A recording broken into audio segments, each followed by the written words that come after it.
like to welcome you to the October 29th, 2018 meeting of the Marquette City Commission. I would like to call this meeting to order. Would you please rise with me as we say the Pledge of Allegiance? I pledge allegiance to the flag of the United States of America and to the republic for which it stands, one nation, under God, indivisible, with liberty and justice for all.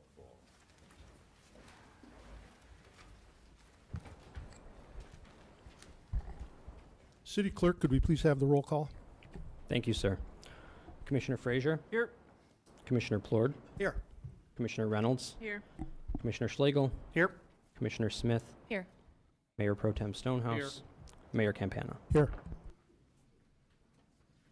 Commissioners, in front of you have the agenda. Would someone care to make a motion to approve? Commissioner Plort, Your Honor, I move that we approve the agenda as printed. is there a second? Commissioner Reynolds? Second. All those in favor, please say yes. Yes. Opposed? That carries 7-0. Next, we come to announcements.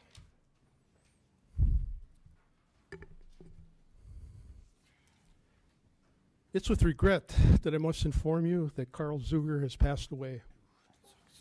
Carl was our Community Services Director for many years and has courageously been fighting ALS. Carl was a well-respected, very competent worker and leader who was just a really good guy. Our condolences go out to his wife and family and all his friends. Could we please have a moment of silence for Carl?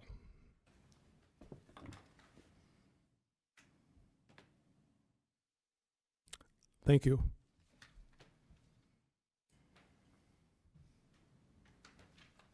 I have another announcement here. The city recently received a Certificate of Achievement for Financial Reporting.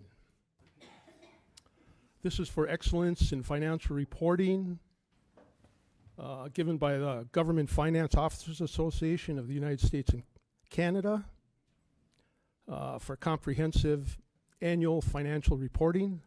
It's the highest form of recognition in the area of government accounting. This is a tribute to our finance department. Gary Simpson is the Chief Financial Officer and his staff. This shows them to be a very responsible and competent office of the city. So congratulations to Gary and his staff.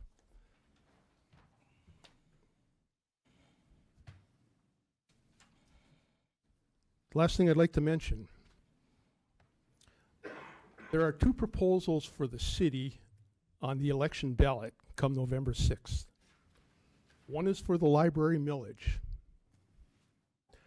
That is to boost the millage back up to its original amount that was voted in, that was reduced by the Headley Amendment. We would ask and we hope that you vote yes on this to get it back to where it should be. The other proposal has to deal with the BLP. It's a change in wording for how they pay their taxes to the city. They don't pay a property tax, they pay what's called a PILT. PILT is a payment in lieu of taxes. So instead of paying taxes, they pay a payment to us. Every year it has to be figured out, and it's a very complicated method of doing it. It's complex, it's tedious, it's costly. What's being proposed, what you're going to vote on, is to change it from the present way of doing it to a simple percentage of gross revenue. You take their gross revenue and you take 5.5% of that, and that's the payment. Simple. The BLP is for this 100%, the city's for it, the Attorney General's for it. The reason I'm bringing this up is when you read it on the ballot, it is really hard to understand what they're saying. It doesn't come out and say it this way. All you got to know is you want to vote yes on this.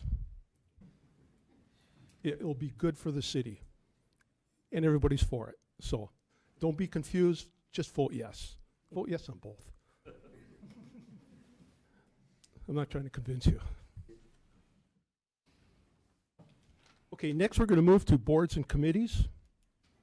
We need to recognize two outgoing members, which would be Aaron Andrus and James Suxey of the Land Development Code Advisory Committee. If I could see you two gentlemen right over here at the side.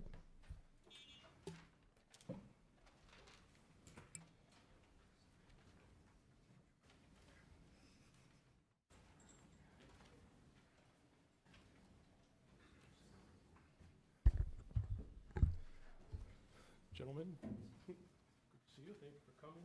Aaron.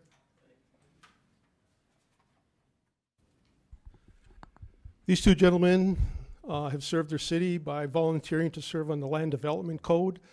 I was also on that committee. We met for basically 2 hours or longer once a month for a year. Very important committee that we're on because the city is working to develop this Land Development Code, which is going to simplify ordinances and policies within the city.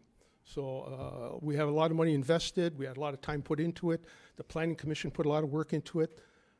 These gentlemen are on the advisory committee. It's over with now, and that Land Development Code will be brought to the commission soon. So, gentlemen, we thank you for doing this. We'd like to show you our thanks for volunteering. We're going to give you, first of all, a certificate of appreciation presented to Mr. Andrus and Mr. Suxey. It says, for volunteer effort on the Land Development Code Advisory Committee, thank you for your hard work and dedication in serving the citizens of this community. So I give this to Aaron. Aaron again. Thank you. And we're also going to give a t-shirt. Everybody wants a t-shirt. It's a Marquette City t-shirt. A dress-up t-shirt. Thank you. And Jim, I'll give you your award. Thank you very much. T-shirt. Okay, wear it proudly. I will. I will. Either you gentlemen care to say a few words? No. Good. The only thing I would say was the experience of serving on that committee. Come here, come here.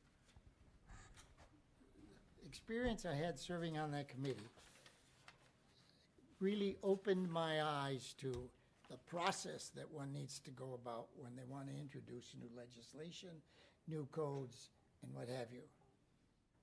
And to read through all the information that there was presented to us to review stopped me reading books for about a month or two because I got through all that. But it was a great experience. I think it's going to be a welcome addition to the city and makes things a lot easier. And it will also cause some excitement. Thank you. You're welcome.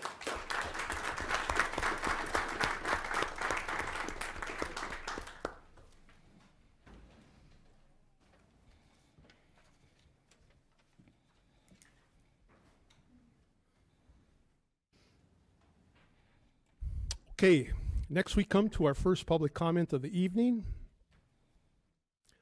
Public comment is the time when residents may address the commission. If you wish to speak on one of the unfinished business or new business items, you can reserve time at this point. We also have 3 public hearings tonight. You don't have to reserve time for that. You can come up when we have that particular hearing. So I'm going to open public comment. You have 3 minutes. We need name and local address.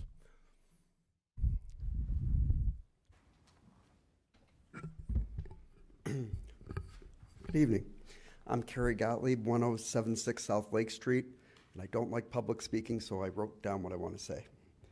But before I start, I want to express my condolences to all of you regarding Carl Zuger. I was a friend of Carl's and worked with him on the Parks and Rec Advisory Board. He will be missed. And John, I know you have big shoes to fill, and I'm sure you're going to do a great job.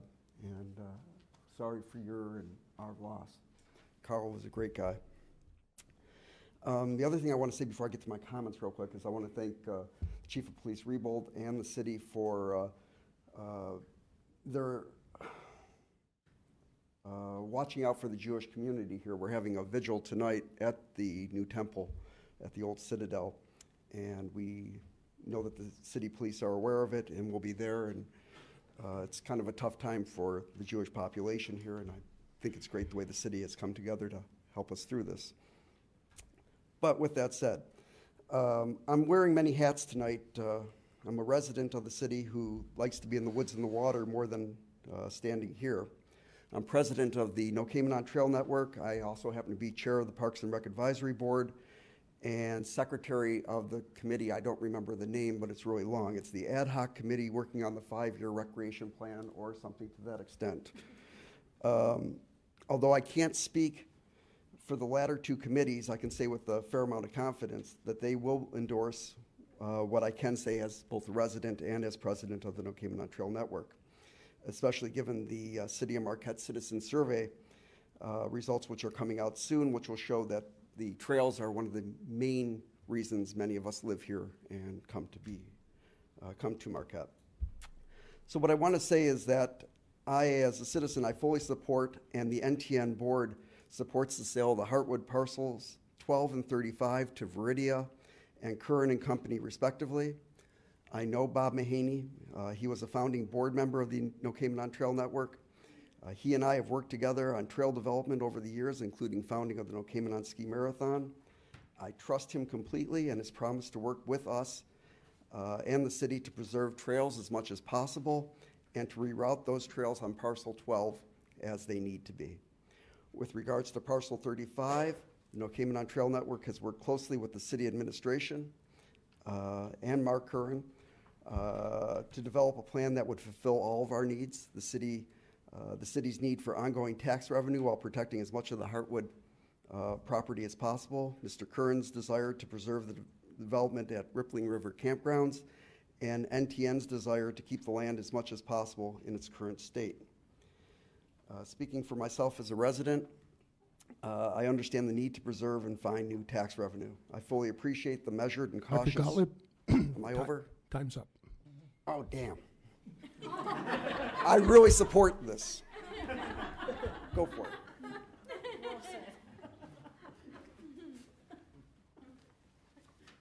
Anyone else?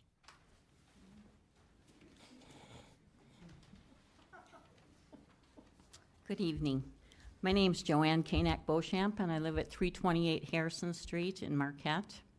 I'm here tonight to address this water, sewer, stormwater raise in the rates.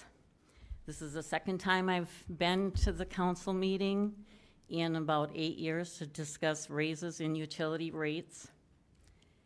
And the reason I'm here is because my husband and I are on Social Security now. We're on a fixed income, and these rates are going to cut into our family budget. I looked, and across the U.S., the average utility rates for water have only increased 5 to 6% yearly. So why are these rates so high for us? What are they for?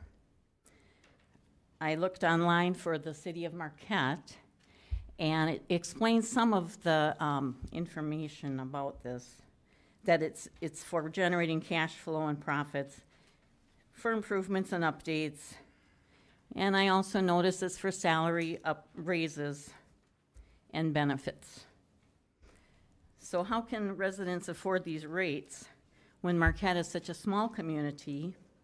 People are working on are living on a fixed income like my husband and I, or working jobs with stagnant wages, as I did, which is why I was here a few years back. When I worked at UP Health System, I did not receive a raise for 7 years. The reason I didn't is because I wasn't union. I wasn't an RN. So my wages were frozen for 7 years. We didn't even get a cost of living raise. So anyway, I looked also online, and it said that they had a combined bill impact scenario for the next 5 years. Right now, the cost for all water, sewer, stormwater would be $82.79, but by the end of 2023, it'd be 159. This is per month. So that's an overall increase of $76.79 a month for an average household. And like I say, I don't know where people are going to come up with this. There's going to be a lot of people not taking showers. There's going to be people not flushing their toilets every time. And it's also going to affect the community because people are not going to go out to restaurants, movie theaters, Kaufman Auditorium events, and spend as much at, the local stores because they're going to need the money to pay the utilities. We've already cut back on all these things I've just mentioned, the restaurants, the movie theaters, and the Kaufman Auditorium events. So anyway, I hope that the representation that you're doing will explain some of this. Thank you. Yeah.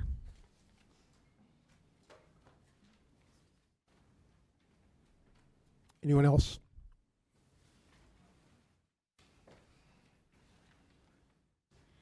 Good evening, City Commissioners. My name is Diane Dufay. I live at 410 Rock Street in Marquette. I'm a fourth-generation citizen of this town. I've had great-grandparents. I was born and raised here. And I'm here tonight just to tell you that I'm really concerned about the water rates. I see the three limits, like for water, 15, 12, and 25. That's a 52% increase. A lot of us are on fixed incomes. I don't know where I'm going to get the extra money that's going to compensate for the increases. I know there's a lot of families that have small children, and they're working 2 jobs just to make ends meet. I wish the city could I know you have a problem, I understand what's going on, but I wish the city could think of something else, like when you sell our property and you get an income, can't you help our utilities? We just went through a 30% increase with the electric rate, and now we're looking at possibly a 52% increase. I don't have the revenue to draw from to pay for that. I just wanted to let you know that it is going to be a hardship for many of your citizens, your good citizens. I probably will have brown grass. I will not plant flowers, and I have planted a garden for 30 years, and I probably will not be able to water it.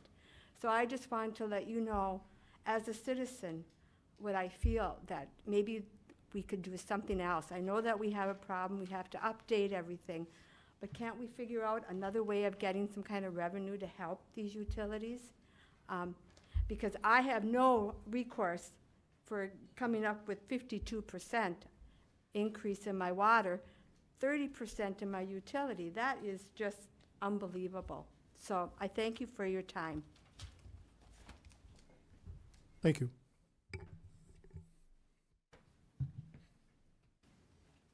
Anyone else?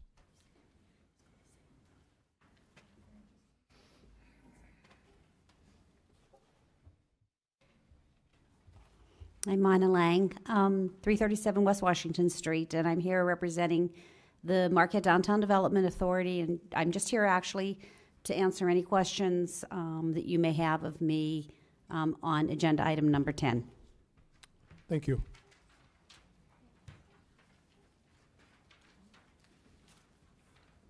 Frank Giaverdo, 350 East Ridge, Marquette, to speak on item 7.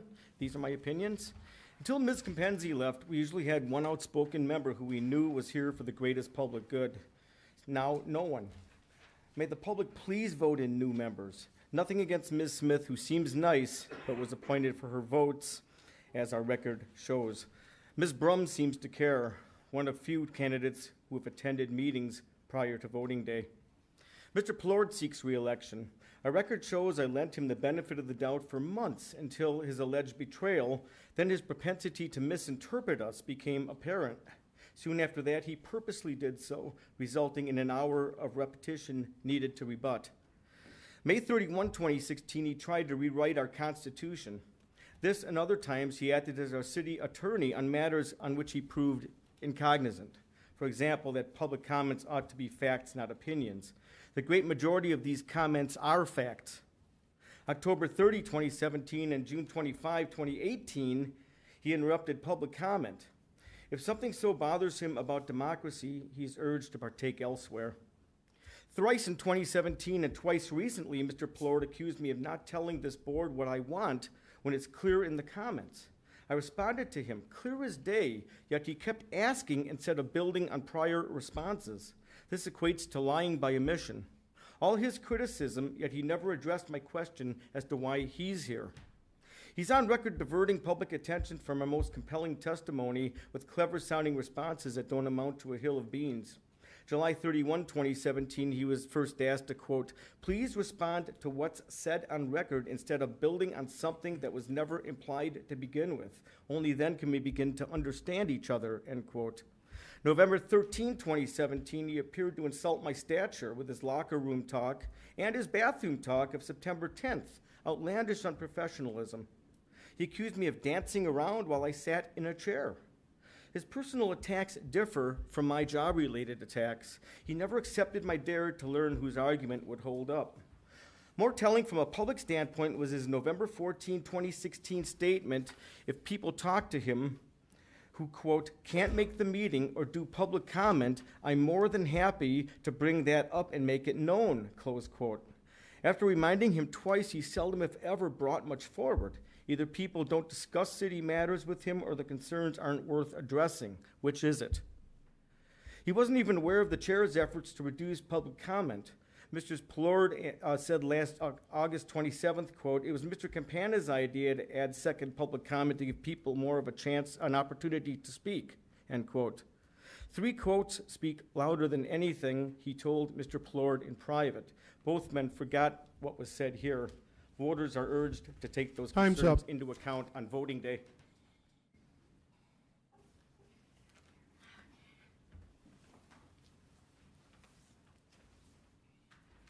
I'm very nervous to be standing up here.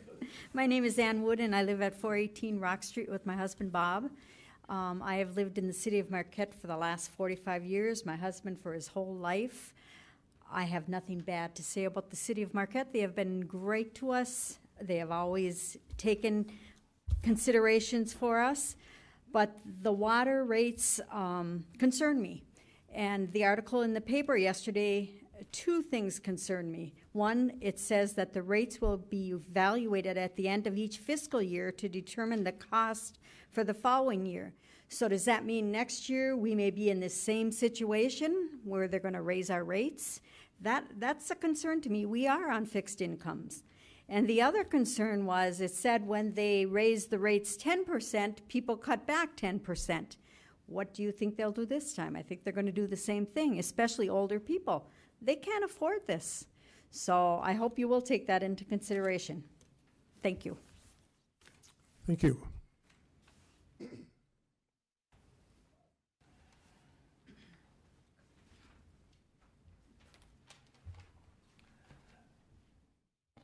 Nice to talk to you. It's the first time. My name is Rhett Delaney, 1024 South Lake Street.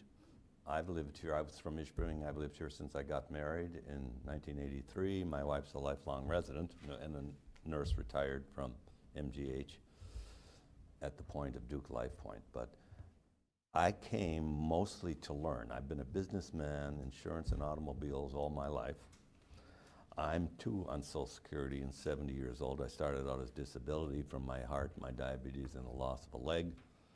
And then when I was 65, it became regular Social Security. My wife was disabled from Marquette General in 2012, basically because Duke Life Point didn't want to pay her. She's at the top of the scale for an LPN, $20 an hour. They just offered her a new job, $12 an hour. I told her, if you take it, you're out of your mind. You can hardly walk. So she's looking at Shopko for an extra job. That's what people on a fixed income are doing. I started out when I read about the article. She brought it to my attention. I predicted what would happen with the gas. Even though the gas is cheaper, building it is very expensive. I think it's the wave of the future, but I predicted the rates would go way up. I don't think we've seen the end of that. My real objection after reading the article, I was getting sold that this could be done until, like the last woman, I realized you could do it again. I also realized I've been in business. I've been a Republican, and I know a lot of you are Democrats, and I've voted for some of you. I like Cansby for the reason the last lady mentioned, that she would stand against things. When I first came to Marquette, there was an old school teacher that did that and would come to community things to see what was really going on. I think that's a good idea for all of you, and I have nothing against any of you. I want you to consider what the last lady said, and I'm not so worried about what happens next year, but I am worried about what happens if, sure, it all goes up, say 15 to 20%, and maybe we only get 18% of water less use. I'm part of the 10%. I take a shower once a week. My wife can't. I turn the shower off right after I've gotten wet and I soap all up, and then I turn it back down and clean it all off for the same reason. We run a campground in the summer for a little extra money, and I like being out in the woods, and for all practical purposes I shut off my water, except we come home once a week to do the wash in the washing machine. We can do that or once every 2 weeks next summer. We can I hold on the dishes. I don't do the dishes every night. I do the dishes about every third day, but there's just 2 of us. My wife complains, but that's what I do. I don't have a dishwasher. It consumes too much water. I have a brick in my toilet to consume less, and it's a reserving toilet. People on a fixed income will find ways to Mr. Delaney, time is up. I'm sorry. Thank you. Good evening. I'm Joe Havikin. My address is 131 East College, and I'm representing my mother, Margaret Havikin, whose address is 306 Glenview, and I would like to reserve time under matter number 12 of new business. Thank you.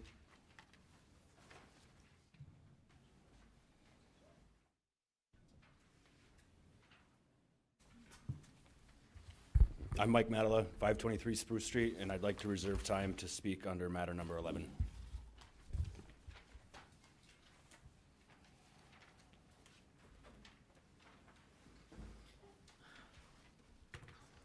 I'm Margaret Brum. I live at 404 East Magnetic Street.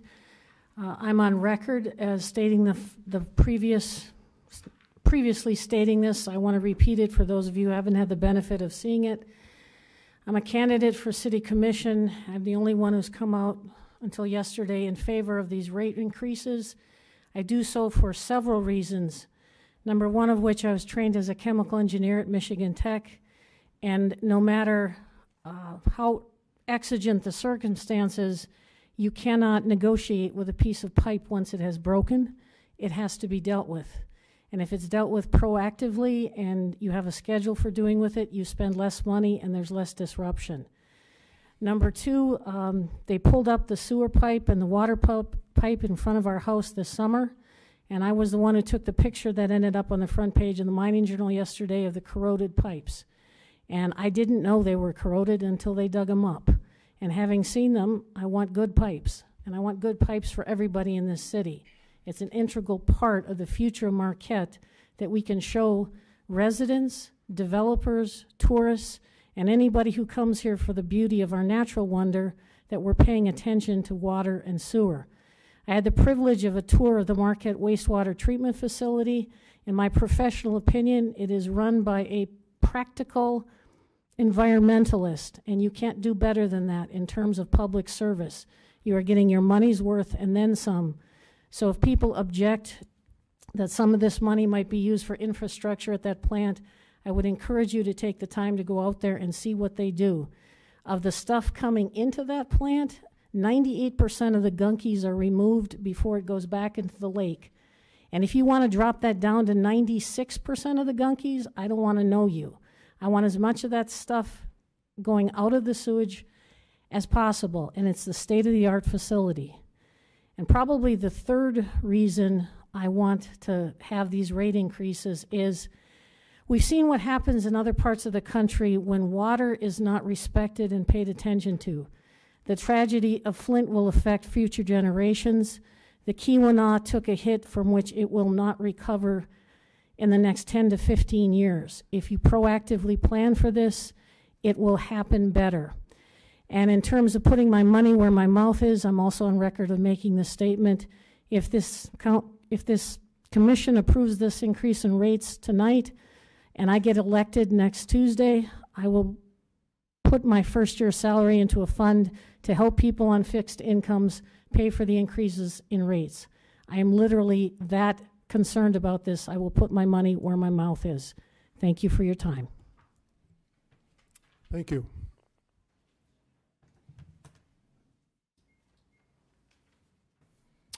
Anyone else?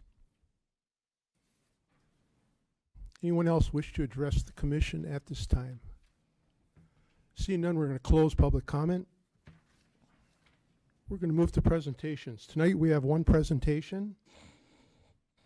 We have the Marquette Housing Commission. We have Executive Director Sharon Mackey with us. Sharon, on the side over there, if you would.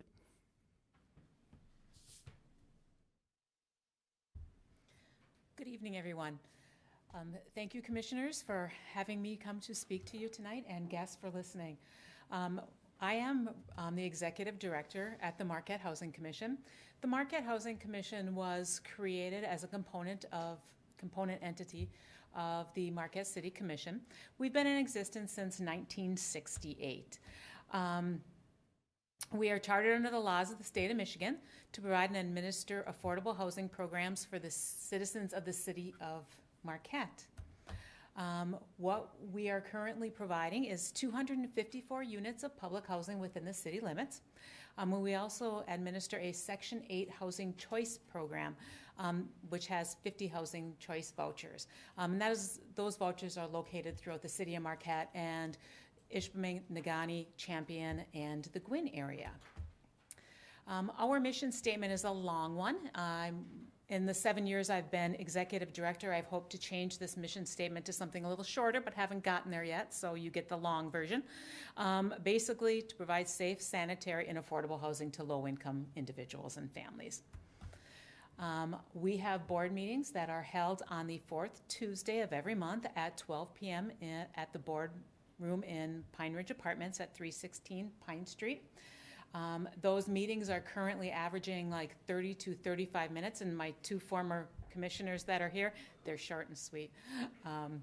And there are two gentlemen also that received awards tonight. One is still here. I would like to welcome you to join us because unfortunately, in our 5-member governing board, which is appointed by the City Commission, I just found out that we do have one opening. Our current commissioners are Igor Kruhak. He is our president. Jorma Lankinen is our vice president. John Norberg, commissioner. Paul Schumacher is commissioner. And this was supposed to be deleted. Nucci Ceriole is the commissioner that just recently retired, leaving that vacancy. So if anybody is interested in joining us at the Housing Commission, I'd be more than happy to have you with us. We have 12 staff members. I am Sharon Mackey, the executive director. Susan Hurley is my executive assistant, and she does an incredible job of keeping me in line. Heidi Rosenberg is project manager at Pine Ridge. Jackie Hart is her assistant. Sarah Fogaroli is over at Lake Superior Village. Jassini Bennett is her assistant, and we have a very dynamic group of gentlemen that are our maintenance mechanics. Our funding is through the federal government, through HUD. We also receive funding from the tenants through either the rent or the repair charges that we have. If somebody damages something in the apartment, you know, unlike what some people think about public housing, we hold our tenants very responsible, and they do have a high level of pride in their apartments. If they damage something, they expect us to fix it. And it's either at their cost or our cost, and they understand if it's because of something they did, they will go ahead and pay for it, and they're very, very good about that. We also have some rooftop antennas. 4 different agencies, one of those also we just lost recently, provide antenna services or high wave frequency services. We do have, at Pine Ridge, we do have the highest building in the city of Marquette, so that helps. And our programs are of no cost to the city of Marquette, meaning that we do not receive any tax funds from the city of Marquette. Pine Ridge Apartments. Pine Ridge Apartments is the 9-story brick building behind the Landmark. I'm sure you have all seen that building at one time or another. Our tenants are elderly, disabled, and or low income. We have 140 units. There are 1, 2, and 3 bedroom units. We have 1 3-bedroom, 6 2-bedrooms, and the rest are 1-bedroom units. The tenants there pay 30% of their adjusted gross income. It's adjusted because if you have certain expenses like medical expenses, we don't count that as income, basically. There is a minimum of a $50 rent. And all utilities are paid for, such as gas, electric, water, and sewer, which, just a note to the commission, yeah, that huge increase is 257 units of housing is going to be directly affected by any increase in water, because we do pay all that water, and we cannot raise the rent to the tenant, so we have to absorb that somehow. So it's going to be a hit to our budget. Cable and television are not included at this point. I can tell you we have recently worked out a deal with Nagani Cable, which has changed their name, and I can't remember it, that we will have free internet services to the tenants at Pine Ridge Apartments. Some more amenities, as that is a picture of our bus shelter. We have a secure building, free parking, a very large parking lot in the back. If anybody lives near Pine Ridge, and when those parking bans come along and you can't park on the street and need a place to park, we do rent out a parking spot back there. So definitely get a hold of us, and you can rent a parking spot. We have an on-site Marquette bus stop, which is what you're seeing there. Community room, which is air conditioned. Unfortunately, we do not have air conditioning in our apartments, so we do make sure that we have a couple areas within the building that are air conditioned. So on those 90-degree days, our tenants can come down and enjoy a little bit of cooler area. And we do have a nice outdoor sitting area with a deck. We have on-site laundry, and small pets are allowed. And of course, service animals are always welcome. On our 9th floor, this is the wonderful view that you get to see. There's not a whole lot of places in the city of Marquette that get this view. Thank God we were able to get the picture on a good, nice, sunny day, which obviously it wasn't this year. We have a common area on the 9th floor, which on the upper left hand, that's gone. I didn't do it. That would be our sitting area for the 9th floor, and then there is also a 6th floor area for seating. As I said, we do have laundry areas. Those are located on 6 different floors. There you go. And that makes it more convenient for our tenants. We do have high efficiency washers and dryers, and we do contract out, so we are ensured to have the most up-to-date and the best working washers and dryers we have. Our handicap accessible public bathrooms, those were just updated a couple years ago. One of the things that Pine Ridge has been, and Lake Superior Village, I'll get there, is seriously lacking is handicap accessible areas. This is something that we made very sure that the public bathrooms, and we now have 6 apartments that are handicap accessible over there. The Pine Ridge waiting list, we currently have 107 applicants on the waiting list. So, you know, we're obviously very, very well received, and there's a lot of people out there that are needing housing, which unfortunately leads to 6 to 12-month waiting period. We do have preference points, which include City of Marquette residents, working families, disabled and elderly, and a student and or higher income resulting in a rent higher than $200 a month. The reason we put those preference points in place, they may sound rather random, but if you take a look at those, our waiting list is geared so that the people that are working in Marquette are able to find a place to live in Marquette. For those of us who do not own homes and who have rented in the past, we know rentals are not affordable in Marquette. With our waiting list structured the way it is, we're able to provide housing for those working families in Marquette and get them higher on the waiting list than people that are outside of Marquette. Lake Superior Village is 1 block area. It is located over by Northern Michigan University. We have 114 townhomes of family housing. That also has access to public transportation and on-site management and maintenance. Lake Superior Village has 2, 3, and 4-bedroom apartments, 24-hour emergency maintenance, as does Pine Ridge have emergency maintenance. We have a community garden, which I've been able to take advantage of a little bit this year. Our tenants are encouraged to bring plants and do their own gardening in this garden. A large playground and basketball court, which you can see on that picture. We have private patios and secure storage for each tenant. And we have a YMC-sponsored youth center, which is really nice because for kids after school, they have a little bit of after-school programming where they can stop at the Youth and Family Center, get a healthy snack, get help with homework, and potentially do some different activities. That does run through the summer also. And again, most pets are welcome. Some of the exciting things that we've had the opportunity to do is a Family Day celebration. We used to call it a Father's Day celebration. This is initiated by HUD. HUD decided to make it a Family Day instead because unfortunately there's a lot of single women out there that were hosting families and saying, why are you having this big event for fathers when us women out there are working just as hard? So we have changed that to the Family Day celebration. And our mayor has joined us for the last couple years during that and raised the flag with us. Our Lake Superior Village wait list is we have 54 families waiting for a 2-bedroom, 35 families waiting for a 3-bedroom, and 9 families waiting for a 4-bedroom. The wait list for the 2 to 3 bedrooms is approximately 1 year. That's a little bit shorter and is going to be even shorter now because we've had several units that have been under construction. So once those go back on, we're going to be able to have 6 families immediately move in. The 4 bedrooms are 6 months or more at least. The wait time is dependent on the availability and subject to change, and of course there's preference points there also. For any of you renters who've ever tried to rent a 4-bedroom apartment in the city of Marquette, you're not going to do that for under about $1,600 a month. You can rent at Lake Superior Village for $50 a month if you had no income. There are community service requirements. If you are a person who is not working and is not disabled and is not elderly, you are required to provide some type of either 6 months of community service or 8 hours per month of community service.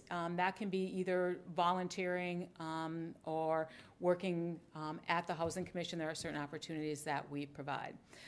Or you must participate in an economic self-sufficiency program, which basically means you are going through a place like Michigan Works looking for a job. Our other program is the Housing Choice Voucher Program. This is also called the Section 8 program, and many people think that we are MISHDA. The only difference between us and MISHDA is administered through the state of Michigan. We're administered through the Housing Commission. It provides rental assistance for low-income households. The big difference between Pine Ridge and Lake Superior Village and the Section 8 voucher is when you get an opening at Pine Ridge or Lake Superior Village, we tell you this is the apartment you're going to live in. If you have a Section 8 voucher, we give you a voucher and we tell you, you go out and find an apartment that you want to live in. So you're free to go out throughout the community and find something that meets a certain criteria. It has to meet housing quality standards, which means basically it can't be a dump, and it has to be within a certain rental amount. The units can be located anywhere in Marquette County. It allows households to receive rental assistance at the location that works best for them. We do have people sometimes transition out of either Pine Ridge or Lake Superior Village into one of the vouchers because it's just more convenient for them to be living someplace else. It is referred to as portable, which means after you've lived in a unit for 1 year, you can port that voucher out to any community in the United States that you would like, which is very interesting because if you've lived in Marquette for a year, tired of it, you can port out to Hawaii if you want to. The family pays approximately 30% of their adjusted gross income, and the Market Housing Commission pays the landlord the rest. So if your adjusted gross income is $100, you would pay $100 to the landlord. If the apartment was $500, the Housing Commission would pay the remaining $400. We're currently assisting 43 families.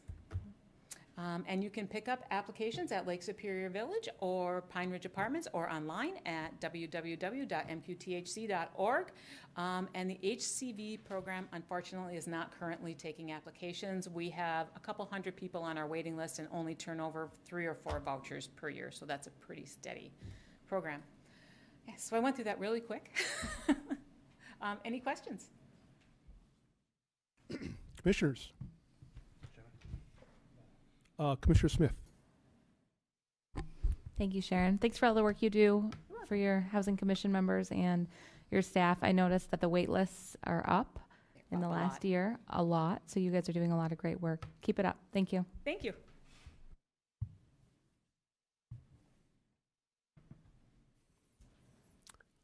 Sharon, every year you invite us for a tour, and I've said this before because I take that tour every year. I'm impressed with the quality of the residents, both at Pine Ridge and at the Village. So, you know, they are really very nice apartments. The people residing there are fortunate to have it, and they do have a nice situation there. So Thank for you. that, we commend you, and, you know, hope you keep up the good work. And having that said, I would extend the invitation out to everyone again. That's usually in the spring. No, summer. It's warm. It would be better to Family do it days in when- the summer. Yeah. Yeah, We are doing some, I think it seems to be a theme, replacing some water and sewer pipes right now. So we are under construction at Lake Superior Village. So definitely not the best time to show off our units. Okay. Last question. There is, seems to be a lot of people on the wait list, and there seems to be long times to wait for these residences. Is that like normal? Is this a normal wait list, or are you really up? Or because the complaint in Marquette is that there's not enough low-income, modern income type of housing, and I don't know if this is spilling over onto what you're seeing, or do you think there's enough housing, or are we short on housing?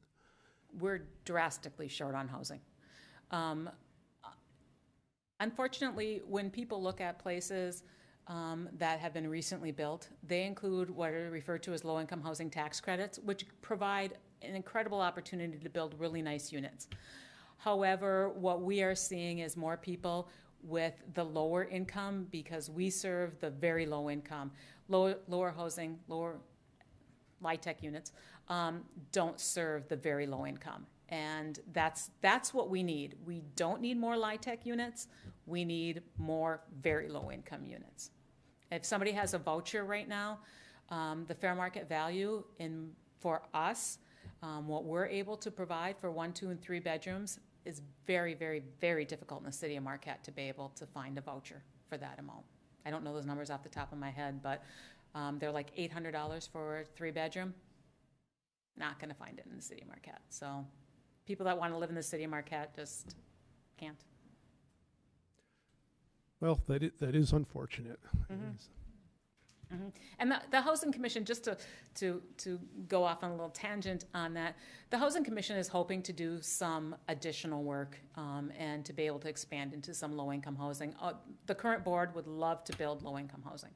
So we're looking at some opportunities in the future potentially to do that. Okay. Commissioner Smith?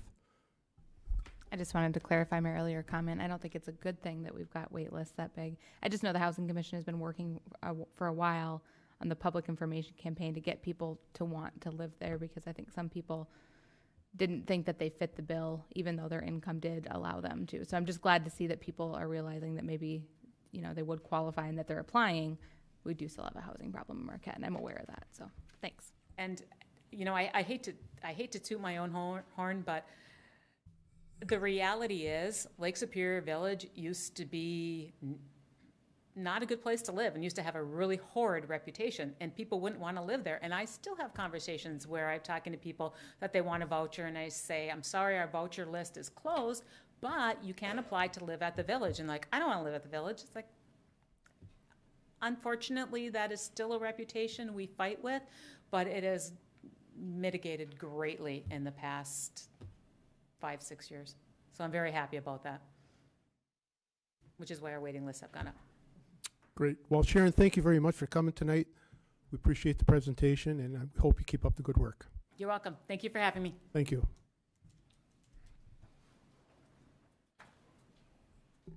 Okay, next we move to the public hearings for tonight. We have 3 of them.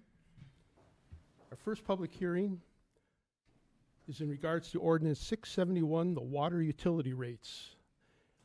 City Clerk, could you give us that background, please? Thank you, sir. As part of the fiscal year 2019 budget review, a revision of the water utility rates was recommended for water utility customers by Raff Tellis, the city's utility rate consultant. The rate increase is necessary to keep a balanced budget associated with the adopted fiscal year 2019 budget and to keep the water fund solvent.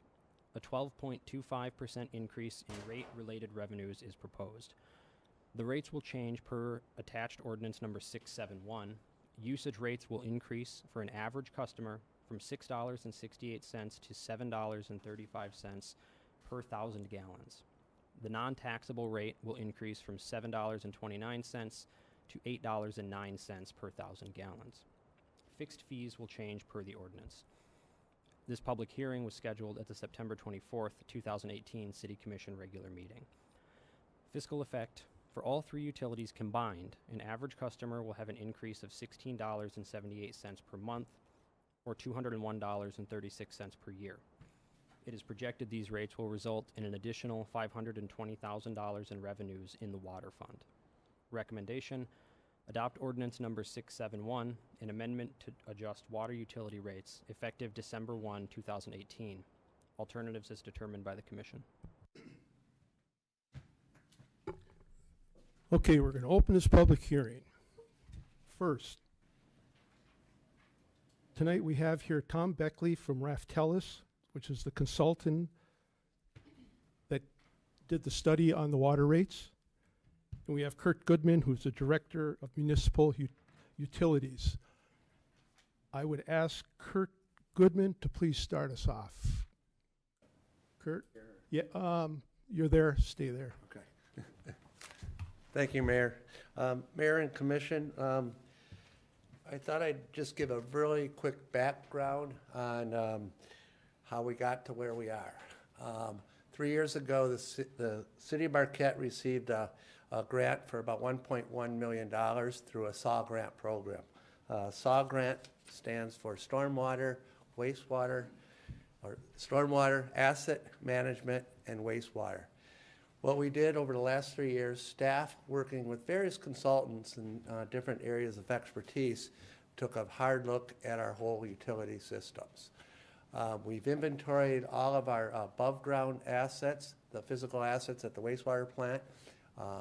We've looked at all the underground, the miles of pipes, the condition. We've assessed manholes, stormwater manholes. We're reviewing the sewer ordinances, stormwater ordinances, and then another part of that component is a stormwater management plan. All of these documents we're coming to the end. By December 5th, I expect to have all the whole SAW grant information put on the city's website as required by the Michigan Department of Environmental Quality. Which brings me why we're here today. A big part of the SAW grant is a program. It's a mandated program by the state, and also you need to be budget conscious of how you do your operating budget. About 2 years ago, we hired Raftellus, a financial consultant, to perform a utility rate study. The major objective of that was to develop financial plans for each utility which properly fund operations and maintenance expenses, capital repair and replacement, and provide for prudent levels of operating expense. It's been over a decade since the city really took a hard look at their water, sewer, stormwater rates. This study, I call it a financial plan. It's a 5-year plan. It was lots of detail, very comprehensive. So before the public hearing, or during this public hearing, we did invite Tom Beckley from Raftellus to sort of give an overview of the process that we went into developing these recommendations. With that, Tom?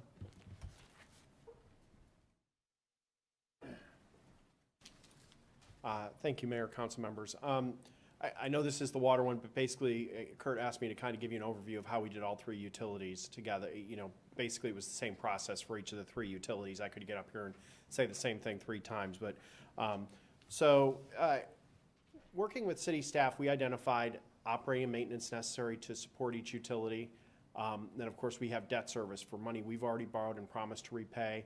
And then looking at what are the prudent levels of capital investment in the future. And then the other piece of it, Kurt Kurt mentioned was, what should the fund balances be in these utilities?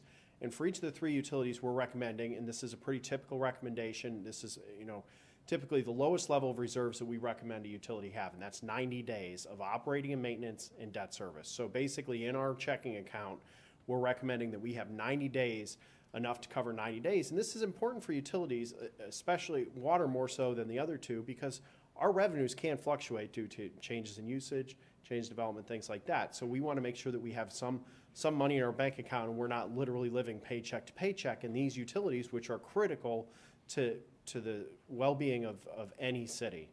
And so that's where those fund balances come from. And so we worked with the city to identify what the operating maintenance expense over the financial planning period would be, as well as debt service, obviously current debt service, we know what that is. And then looking at, what are prudent levels of capital investment that were identified during the SAW grant process. And so that's how the levels of rate increases that we've proposed in our report were developed. And it's important to recognize, one of the key factors is that fund balance. Now, the water and the stormwater fund have 90 days of fund balance in them right now, approximately. The sewer utility actually has a negative fund balance. So that's why you'll see that the sewer utility rate increase is relatively significant in that first year, because that 25% first year rate increase on the sewer, all that does is get us to the point where our fund balance in this coming year doesn't go down any more than it's already at. And so that's why that rate increase on the sewer side is 25% the first year and then goes down in the future years. Whereas the other two utilities, we try to do some rate smoothing so that, we do draw a fund balance down in those other utilities over the next few years.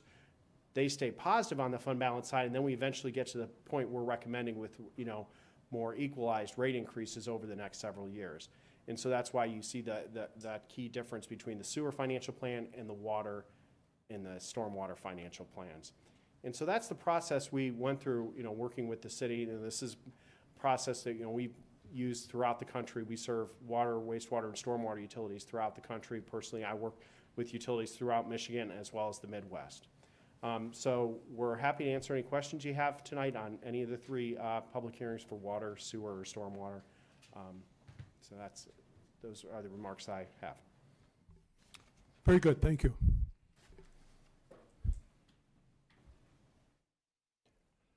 Now, would anyone care to address the commission on this utility rate increase? Frank Javerato.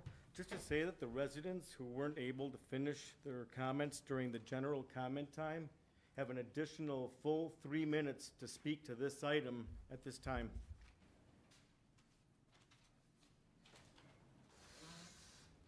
Hello, I'm Joanne Koenig-Beauchamp, 328 Harrison. I was just curious, and my question I forgot to bring up before was, is this a compoundable rate of increase, or is this a set increase from year to year on the rate, on the water rate and the sewer rate? Or is it going to be compounding from the increase from year to year? Because that would make a huge difference. Also, I wondered if the water would taste better or smell better, because right now the water, we have city water because we live in the city, it tastes and smells like a chlorine pool. So I know they're putting chlorine in our water. We've been using a Brita pitcher so that the water tastes better. I can't even take my pills with the tap water, the way it smells and tastes now. So I wondered about the taste and the compoundable rate. Thanks. Thank you.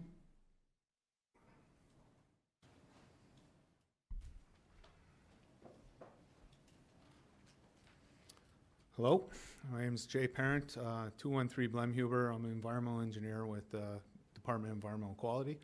So I talked to Kurt about this in the last week, and I guess I just want to maybe give you guys a little information on where we're at the DEQ and how we feel about, rate increases in general. There's been a big push from the state and the federal government for asset management, for these municipalities to know what they have in the ground, what it takes to run them, and what you got to put aside to replace it. And frankly, we've felt a lot of places have been coming up short.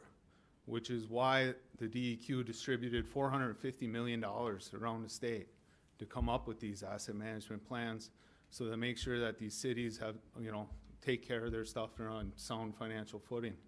Like Kurt said, Marquette got $1.1 million from the state for this, and this gentleman here in Kurt's work is the product of that money. So I live in Marquette. I don't like the rate increase. Nobody does. And I can tell you from going around to other communities in the UP like I usually do, these SAW grants have really opened a lot of communities' eyes on how short they are on even knowing what they got or what shape it's in. So Marquette is not alone dealing with this issue right now. So, and I'm available for any questions too. Good, thank you.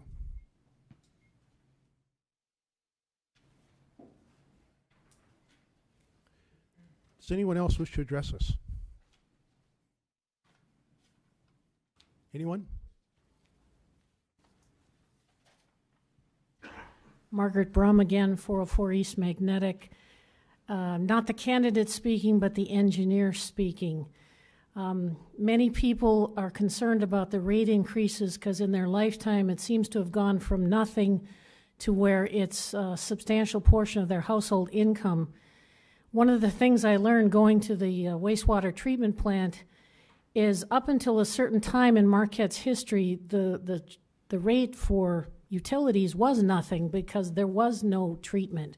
Basically, the solution to pollution was dilution, and they dumped it in the lake and they hoped to take fresh water from the lake. So there are people alive now who never had to pay for utility rates because that was the solution at that time. Now, Marquette got its first wastewater treatment facility in 1951, and it got its upgrades in the 1970s, in my lifetime. Part of what we're seeing now is bringing us into the 21st century, and also the fact that raise your hand if you've had to have the city workers come out in the middle of winter and unthaw your pipes. Anyone in your family? Raise your hand. We expect that. We expect that the water runs during the most bitter, harsh weather. We expect that the water runs when we have terrible storms.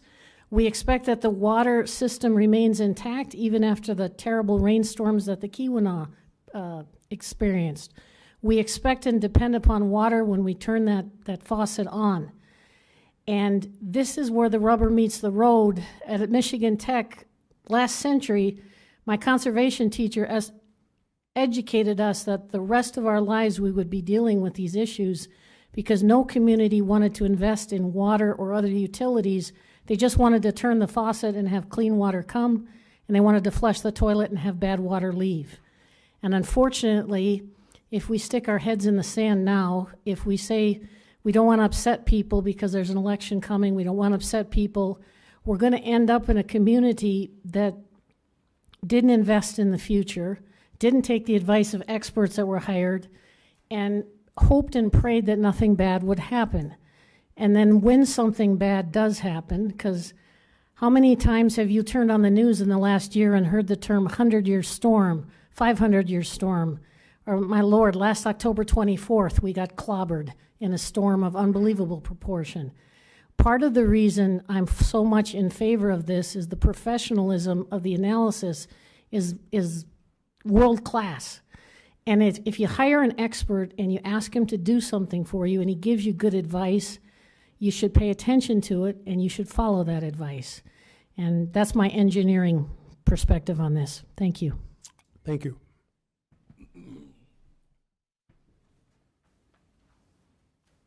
I just want to finish my thought because I think people might misunderstand me. I started reading. Brett, just give us your name again. Rhett Delaney, 1024 South Lake Street. I started reading this as a businessman thinking, oh, they're going to raise my rates again. But that's why I've sometimes voted for Democrats and I'm a Republican. I can go beyond what I'm looking at first. And by the time I was 3/4 through the article, I was in favor of this because of what that lady just said. It's pay a little now, which seems awful to some people in low income like myself. But if we put our head in the sand, it's going to be pay a lot more, and it isn't going to be 10 or 15 years. It could be 5. And that's about the time that this plan starts putting us into a position in Marquette where we can have a fund for these emergencies. It won't happen right away. It's going to happen in the future. My only worry is toward the end of the article that the conservation offsets what we're doing. There's going to be conservation. It's going to be harder, and have we set these rates at a reasonable enough rate so that even if that happens, we'll have enough money to get to the goal. I've always been a goal-oriented person, and the goal is good, clean water, good wastewater, and we spent a fortune so far with the water treatment and the waste plant. My wife asked me tonight, why is that so high? I know what it's high. We spent a lot of money doing it, and we're at the stage where now if you don't fix all of this infrastructure pushing into it, which we've been identifying for a few years now, and the pictures in the Mining Journal illustrate that, we have bad pipes. And if we put our head in the sand, 20 years from now, we could be Flint. From this, or what happened to Flint, or something else. Some other poison gets in there. So I'm in favor of doing this with the cautionary note, because when the other lady asked, well, does this mean it's just a one-time? I know it's not a one-time. If we get this right, the one-times will be maybe a 5 or 8% raise each year to keep going, but it's going up. Look at the cost of an automobile. What did the automobile cost when my father was the dealer in Ishburn 35 years ago? $4,000. That was for a top-of-the-line Ford, like a Thunderbird. Now a truck costs $70,000, which is the top of the line now. Everything is going to go up because of inflation. I understand that. Us on the fixed income are getting hurt in that. And maybe we can develop through our plans later an aid for senior citizens, as was mentioned. I understand all that. I want everybody here, especially you commissioners who are going to side this issue, to know I'm not anti this. My wife's going to kick me in the butt. But I understand what we'll be like 10 years from now if we don't. So I agree. Mr. Delaney, time is up. Bye.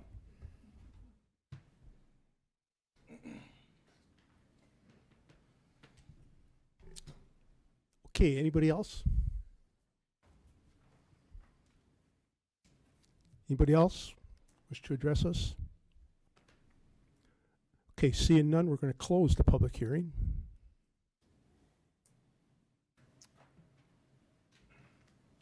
Do we have a motion?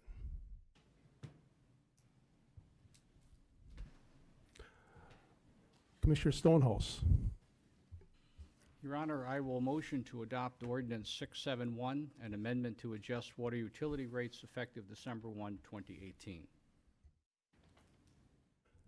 Do we have a second? Commissioner Schlegel. Second.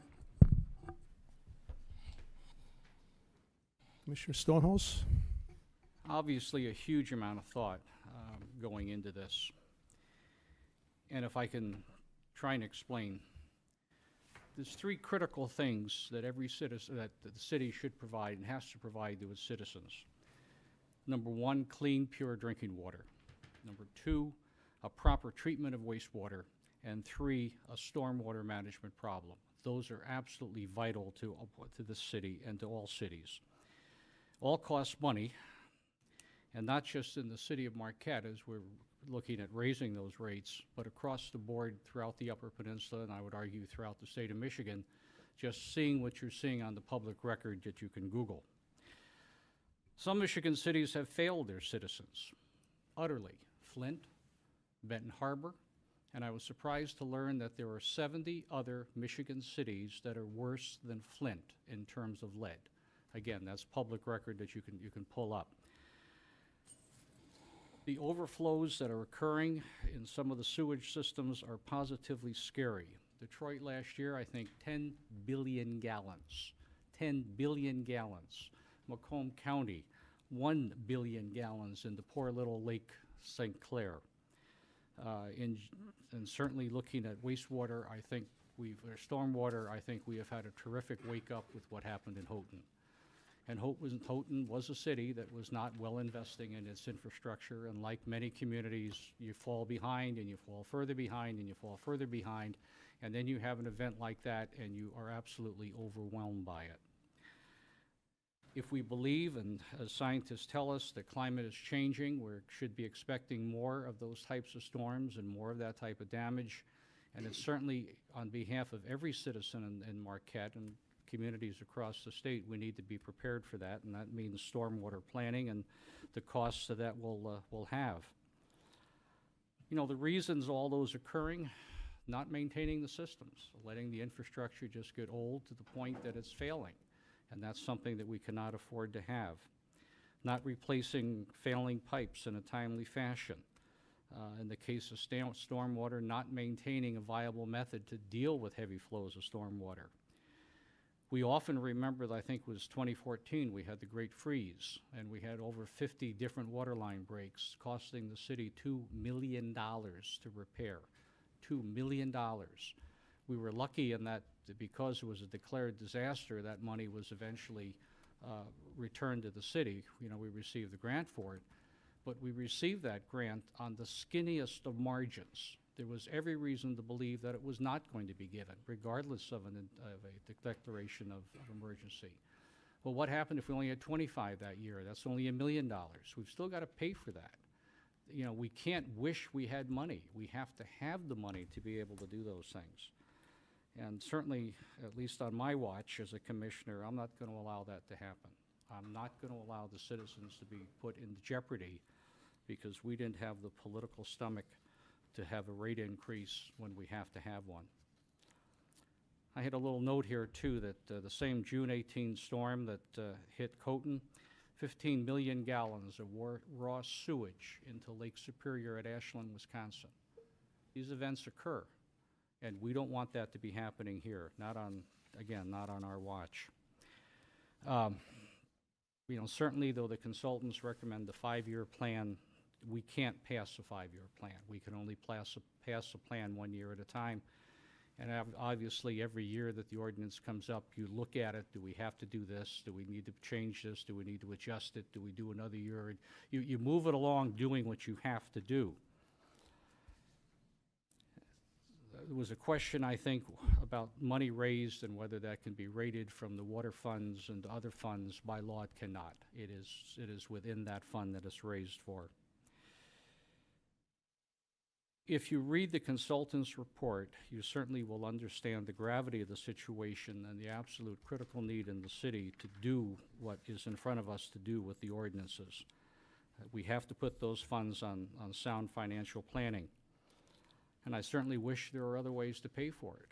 But I haven't found them, and I know the city staff has been most diligent in trying to do that, and they have not been able to. I would let everybody know, and again, this is on the city website too, that right now, and even as we would accept these rates, we will still be somewhere in the middle of the pack for the cost of water and sewage throughout the Upper Peninsula. We will be vastly cheaper than Marquette Township. We will be vastly cheaper than the city of Negaunee, the city of Ishpeming. And again, that whole rate study is available on the city website. You'll see exactly where we fall within it. I understand the pain for fixed income. I truly do, but there really are no other choices that we can make. If we do nothing this year, it's going to be twice as worse next year. It doesn't go away. You can't keep kicking this can. We have to deal with it. And I can assure you that no time is a good time to ever raise rates, guaranteed. But I do thank you for your comments. I thank you for your thoughts. I thank you for your suggestions, because it is a critical issue for the city to solve, and to solve it tonight, at least for this year. Thank you, Your Honor. Thank you. Commissioner Schlegel? Thank you, Commissioner Stonehouse, for saying it better than I ever could. You know, as an appointed commissioner, I worked really hard the years leading up to this to think that I might prepare myself for topics like this, being involved in other aspects of the community, other advisory boards, other commissions. And until you get into the hot seat here, you don't quite understand how much it really matters to prepare yourself for those things. You really nailed it for us there, Mr. Stonehouse, with your statements, and I just really think that a couple of the areas that were brought up, obviously our fixed income residents, we need to pay close attention to. This is a yearly revision. I'm going to be in the hot seat again next year, and then when it's my turn for potential reelection, should I be silly enough to continue on this path, I will be the one that will probably be booted out because nobody's going to like something that I do in regards to these types of topics. It's what we have to deal with. We are not here without sleepless nights and wondering how this is going to impact my family, this is going to impact my neighbors, and every one of you sitting out here that's paying these bills. So it is not taken lightly, and it is a very, very difficult. Why can't we just be happy about flowers and things like that? But this is what we have to do. So let it be known that again, we feel your pain, and we want to know that next year is going to be just as hard going through it, the study, revising if it needs to be revised, and taking a very hard look at what's going to happen next year. But I've gone on both sides of this. I've said no and I've said yes, and I've come back to again saying yes because what we talked about, a number of the things, the efficiencies, things along those lines, the cost of goods to take care of our infrastructure, which is crucial, and the many other examples with community related, Flint, Houghton, and all these other areas that we've talked about. So and I'm, I don't know, I want to thank the community for hopefully coming back and rallying and supporting us with this as we work through the process, and say thanks for looking out for us, because that's what we're really doing. So thank you.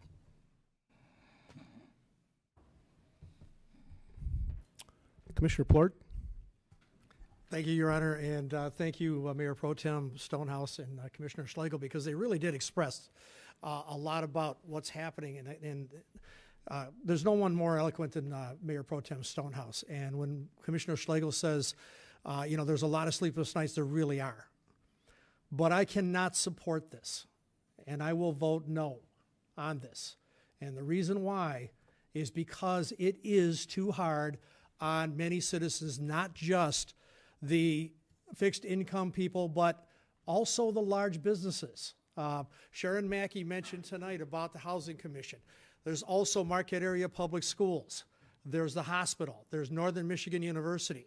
But there's a lot of other citizens who are not on fixed incomes, and Sharon Mackey did a great job of explaining that as well, who are not on fixed incomes but still can't afford this. I've made many votes on this panel, and I'm the first one to say, yes, we need to pay for things now because they will be more expensive later. But under these conditions, this plan, in my opinion, is just too steep. It really is too steep. And I cannot accept the fact, and I agree with the two commissioners who have spoken so far, and other commissioners I'm sure are going to speak.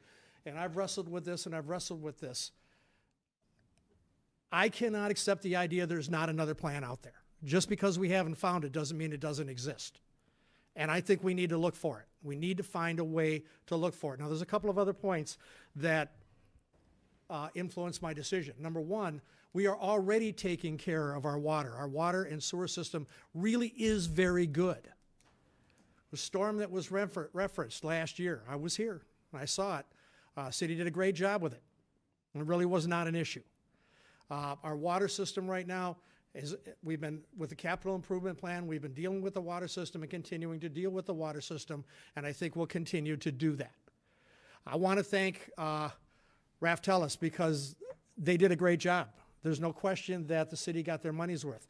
I want to say that Gary Simpson is the best financial officer anywhere. There's no question in my mind, being on the city commission for 3 years and watching Gary operate and watching him and working with the budget hearings. It's the same with the other city staff. They know where every penny is going. So I'm not disputing the need for this. I understand the need for this. I understand what they're trying to accomplish, and they really are trying to be fiscally responsible to the city and the citizens of the city. No doubt about that in my mind. Kurt Goodman, outstanding with what he does with the water system.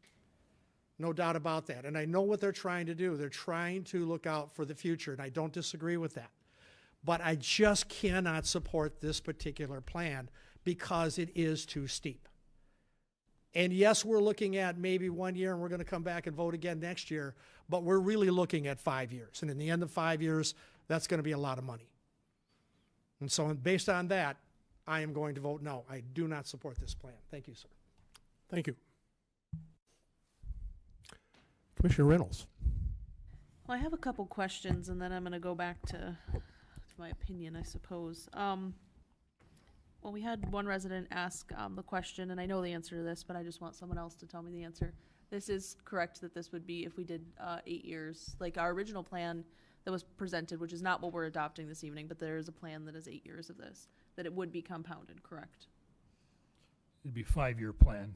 Okay, And, but it would be compounded, like each year, the percent, if we. Yes, if it's approved annually, yes. Yes, okay. And then I have a question. We were talking about the fund balance and 90 days having to be in the account. And did I hear you correct? I probably have you here. It'd probably be easier. No problem.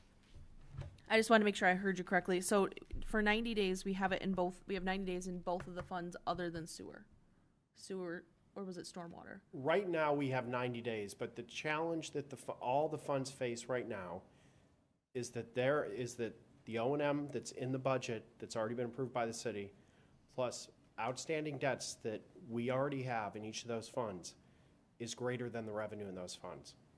So while each the sewer and the stormwater currently have just about 90 days, they are spending more than they're making right now. So that will not be the case at the end of the current fiscal year that we're currently in. And then sewer is already in the position that their fund balance is negative. Okay, that's what I had for that. Yep. My other question is to the city manager. We all received an email, I think, as city commissioners from MAPS, and I'm wondering if you had any further conversations from Marquette Area Public Schools with Bill Saunders. They sent us a detailed amount of what the public schools would be looking at for how much they can't come up with for the money, and because they can't raise taxes. So I'm curious if you had any further conversations, because I do have a concern for the public schools. You. I thought you were looking at her. That'd be great if you were. No. Yes, I have. I've conversed with the superintendent about this, and not to put words in anybody's mouth, but we all have financial challenges that we need to deal with, and he understands that we're trying to deal with one. Of course, he's not happy about it, but it'd be like if he were having to raise rates. If he could, I'd be saying the same thing. You got to do what you got to do. So, if that answers your question, he's not coming out and saying yay, but he understands our goal here. Okay. Well, those are the questions I had at the moment. I also, as all the commissioners that have spoke so far, have been struggling with this. I can't imagine having to pay this amount of money. Somebody that actually, I'm probably the poorest commissioner up here. So I imagine this is going to affect my family budget and my family life. And I've thought about this every single day as well. And my fear is next year I won't be sitting here. And I think most of you should still be here, but we don't know.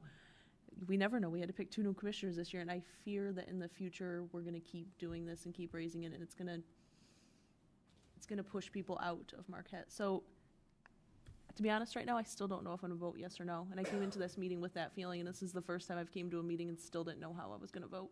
So I will let the rest of you speak. Okay, thank you. Commissioner Smith.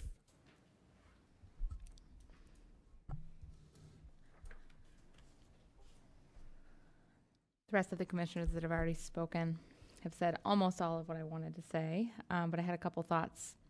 So my process for trying to make a decision on a tough one like this, first of all, I research, I look at everything. I mean, we had the consultants up. I read all the documents again and again, and I'm a skeptic, so I go, is this really necessary, or they're just trying to pull one over on us? No, they're not. We really need this. So unfortunately, I carry on in my research. So then I dove into the budget, which I will show you. It is not a small document. And I tried to figure out anywhere else that we could possibly cut that maybe was missed. Nope, that's not there either. The one brilliant idea I had that is not so brilliant was I thought, well, we're sinking $300,000 into Lakeview Arena every year that we're having to pay to have that operate. Maybe we can figure out something for that. So I asked the city manager and city staff to look up at the end of the next fiscal year if all the rates were increased and the city taxpayers paid into that. What does that look like? That looks like about $2 million in revenue, whereas the Lakeview Arena was $300,000. So it's a drop in the bucket, right? I mean, it's not. I'm looking at small things. I can't add up to get to that amount that we need.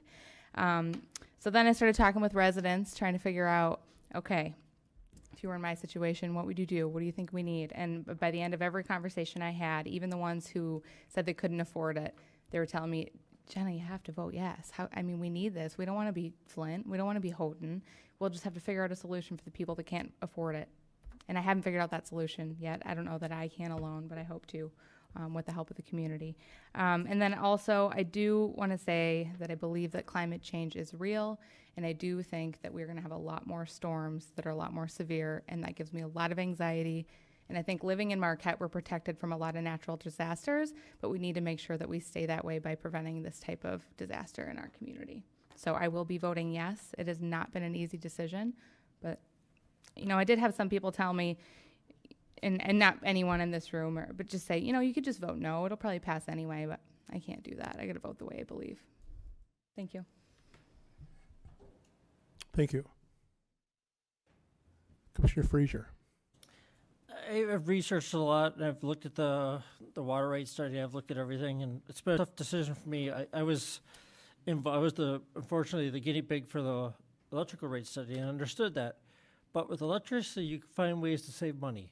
I mean, you can just not turn lights on, turn lights off, put LEDs in. I found different ways to do it. It's made our house more efficient. But water, unfortunately, is a different animal. I mean, I know my parents have frozen pipes many times. They go to Florida a lot, so I've been taking care of the house, and they use an old boiler that heats the house. I mean, so they use water a lot. So if you have an old house, it'd be hard to heat in the winter. So I know it's difficult. I've talked to our financial advisor, Gary, who's a great guy too, and I've asked him, I said, where does the money come from? He said, we don't have it. I said, we have to borrow money every time we need to fix something. I said, every time you see a report, so-and-so street getting ripped to replace the sewer, so-and-so street getting ripped to replace a water line or something. We see it all the time. But I said, where do you get the money? So we have to borrow it. We have to go to the bank and get a check, basically, and take a loan out for it. I said, that's tough. Like everybody else has said, it's like Mark Puller said, Fred Stone has made it great. I liked everything Fred said, but as somebody who's a guinea pig for voted on raising the power rates, I just have a hard time, voting on yes on this one, because water is important to everybody. We understand. We don't want to be like, the next, Flint and everything. We don't want to do that. But I think the city does a pretty good job right now controlling everything. Hopefully we can just keep doing it without having to raise, rates so much. Maybe we go with just small increases. So, BLP got blamed for not doing it just a little bit, raising like 1% a year for so long. The city has not had a water rate increase for a long time. Maybe we start out small and work our way up to something bigger, because, with electricity, you don't turn your lights on much. Same with water. People just use less water, so we may not be getting the income the rate says. And unfortunately, people have to not be watering lawns, not be, it's just be tough for everybody. Like businesses and like schools, I feel bad for schools, because there used to be state funding. I mean, when I was in school, all the sports, everything was paid for. And people ordered me, like Fred back in the 50s. I mean, everything was paid for. But just to give a little hint, but I mean, nowadays you can't do anything at school without having a fundraiser, or kids have to pay for everything. It's just unfortunate. And I have a hard time saying yes to this. I may have to say no. So.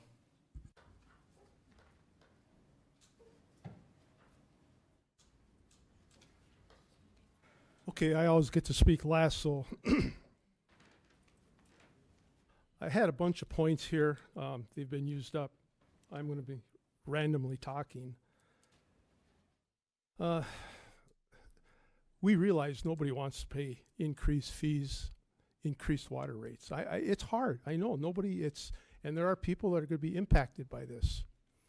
And I understand there are people out there just getting by. It's tough. It's tough. We understand that. Realize the reason running a city is like running your household. You got to have money to pay your bills. You got to have the money. The reason we don't have the money we used to have, a couple of reasons. Presque Isle Power Plant, where we used to get anywhere between 1.2 and 1.6 million a year, is going away, almost gone. That's money. $1.2 million in our general fund is a lot of money. That could have, held off our rate increase. State of Michigan does not send money back to the cities. We send them a lot of money, but we don't see it come back. Not just Marquette, but cities everywhere. Get on your state legislators. Tell them we got to have more help. For those two reasons, we just don't have the money we should have, and every community is in that position.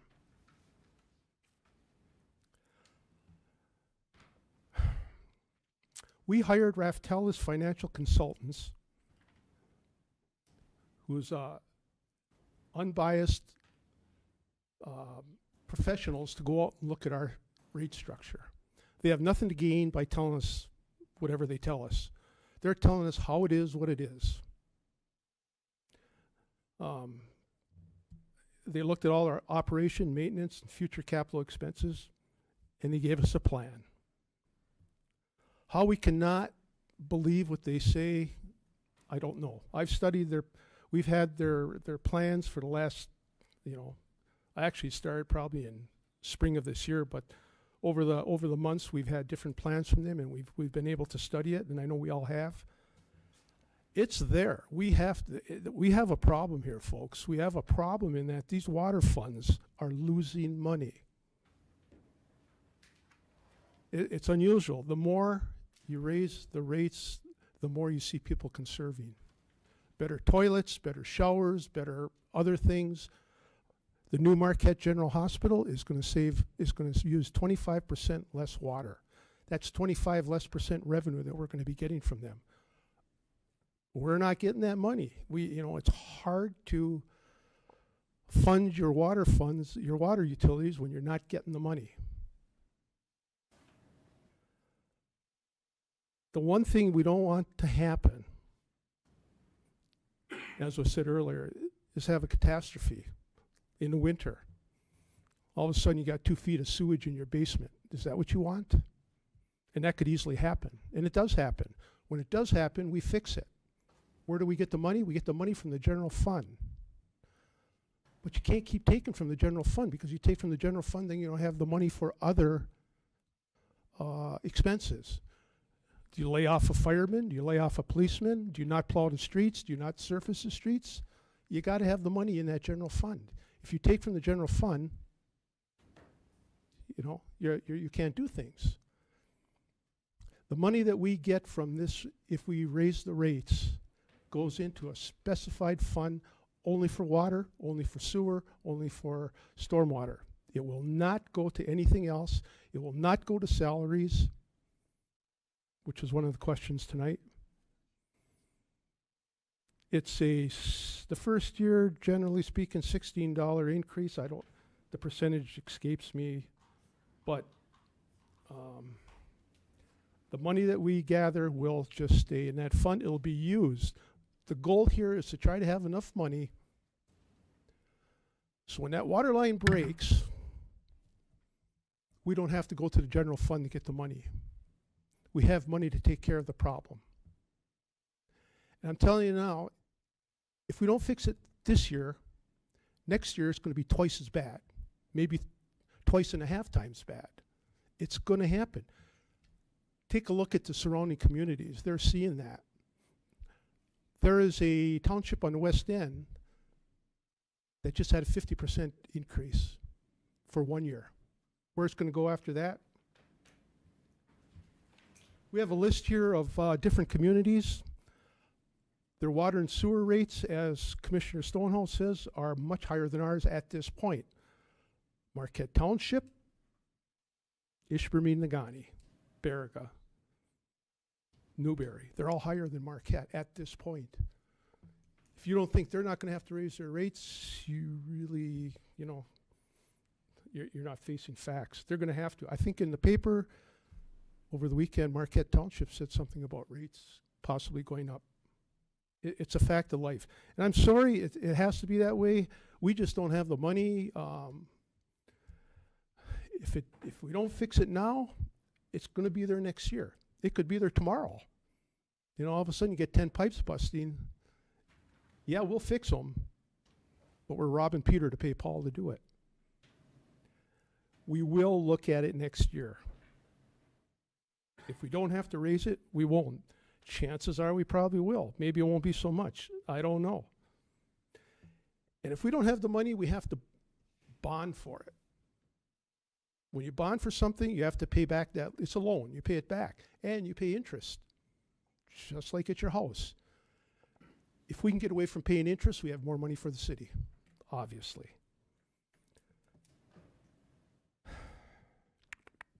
We didn't raise rates last year because we wanted to look at the rates we wanted to look at the rate study. So we should have raised rates last year, but we didn't know what it was, so you got a break last year.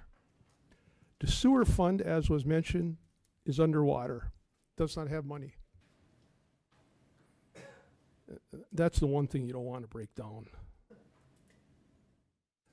The DEQ wants us to have this sustainable plan.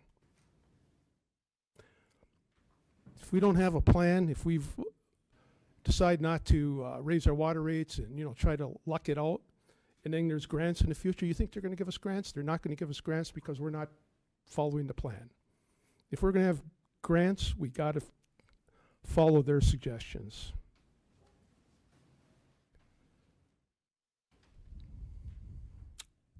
Well, I've said too much. I'm sorry. As you can figure, I know it's going to hurt people, but you just can't ignore it. We got it's the problem is not going away. So, anybody else? Do I see anybody else? Okay, it will be a roll call vote. Thank you, sir.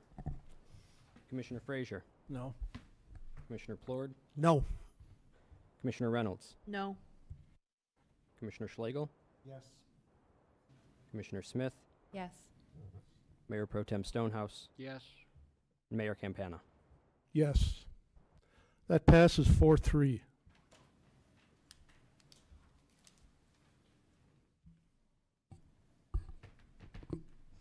Okay. Yes. Sure. Thank you, Your Honor. Anticipating that this would probably pass, I want people to know that I've been in consultation with people. The Board of Light and Power is setting up a fund to help people pay electric bills. I'd like to set up a fund also to help people on fixed incomes pay these water bills. And so I hope to have something to announce about that within a month, certainly before the December 1st deadline. But I am working on that as we speak. Thank you, Your Honor. Okay. We come to our second public hearing, which is Ordinance 672, the sewer utility rates. Thank you, sir. City Clerk, please. As part of the fiscal year 2019 budget review, a revision of the sewer utility rates was recommended for sewer utility customers by Raff Tellis, the city's utility rate consultant. The rate increase is necessary to keep a balanced budget associated with the adopted fiscal year 2019 budget and to keep the sewer fund solvent. A 25% increase in rate-related revenues is proposed. The rates will change per the attached ordinance number 672. Usage rates will increase for an average customer from $10.29 to $12.68 per 1,000 gallons. Fixed fees will change per the ordinance.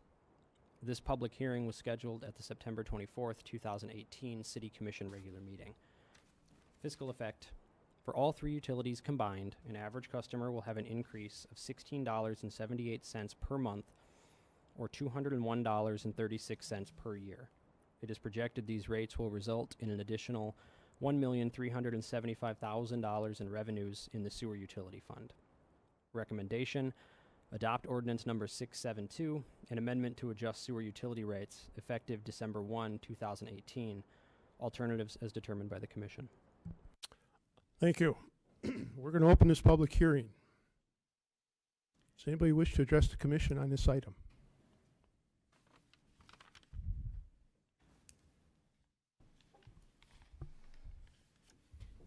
Margaret Brum, 404 East Magnetic.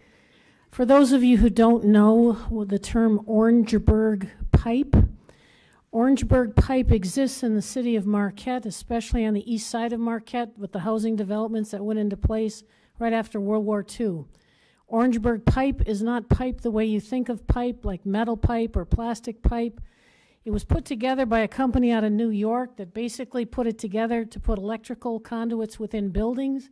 It was never designed or intended to carry wastewater. On the east side of Marquette, after World War II, they built houses as fast as they could, and they used Orangeburg pipe. Orangeburg pipe was made by putting wood pulp and resin wrapped around a mandrel. And if that sounds flimsy to you, it is flimsy. And the beauty and the miracle of it is it worked. It worked for a long time for a lot of different reasons. But now with the amounts of material moving through the pipe, the amount of tree roots that have wrapped around the pipe or gone through the pipe, and the amount of toxic things that people now dispose of by putting them down the toilet, Orangeburg pipe's day has come and gone. This past summer, the street in front of Magnetic Street was dug up, and we got to look at what constituted sewer pipe in a working neighborhood. And I can just say, thank God, they fixed it this summer. So again, I realize there's pain involved in this. There simply is no substitute for a sewer system. And all the greatness of our wastewater treatment plant is going to fail if we can't get the material from the homes to the sewage plant, or excuse me, wastewater treatment plant. I'm sorry, Kurt, I keep saying sewage. It's wastewater treatment plant. Again, engineering speaking, there is no arguing with a broken pipe.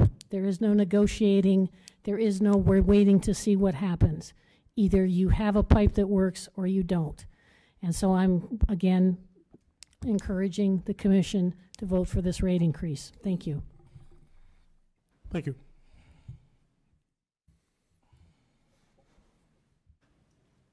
Anyone else? Anyone else wish to address us?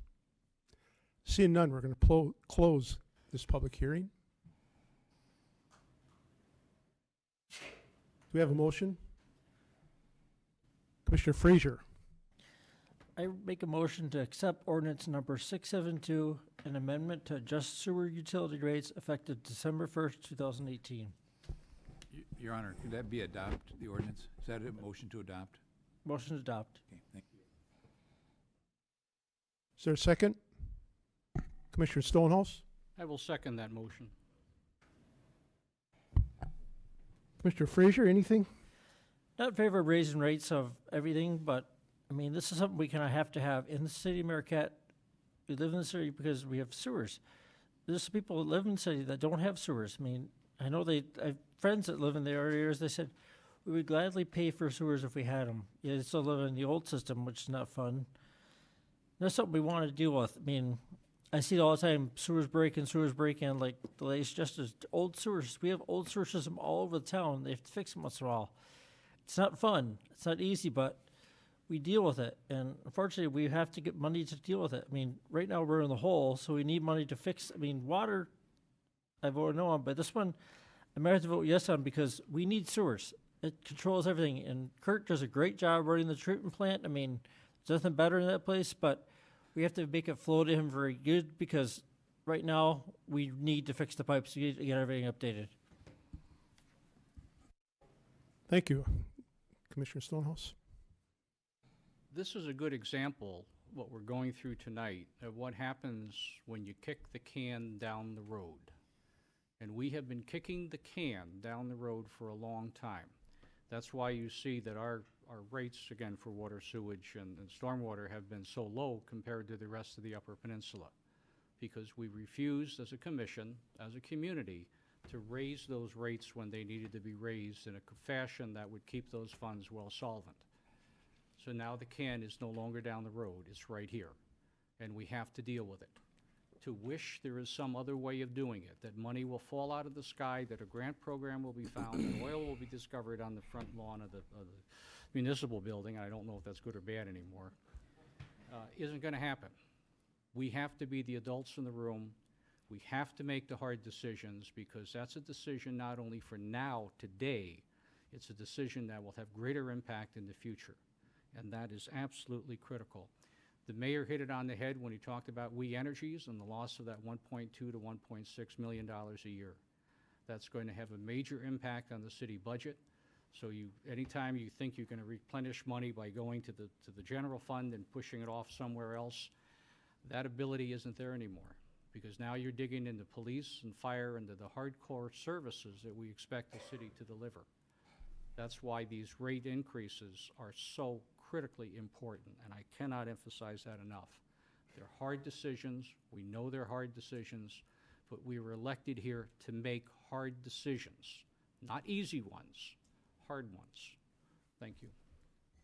Thank you. Commissioner Plard. Thank you, Your Honor, and I don't disagree. I said I would make the hard decisions if I was elected. I was elected. I have made hard decisions. I did vote for the water rate increase 2 years ago, my first year on the commission. But I still do not support this. I don't think things are as critical as people are trying to illustrate, for one thing. But the main thing is this. We just added $16.50 on approximately people's water bill. We're talking about adding another $16, and then we're going to vote again to add another $16. We're looking at adding $50 a month. That's the hard decision that I see.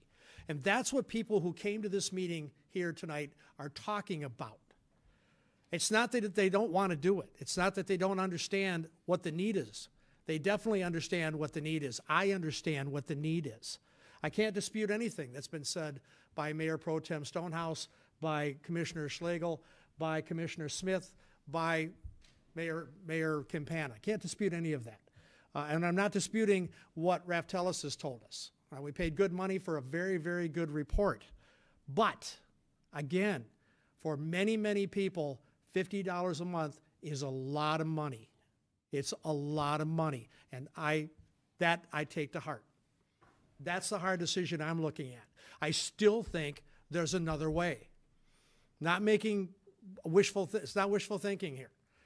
I have enough experience in my life to know that just because you haven't thought of it doesn't mean you've thought of everything.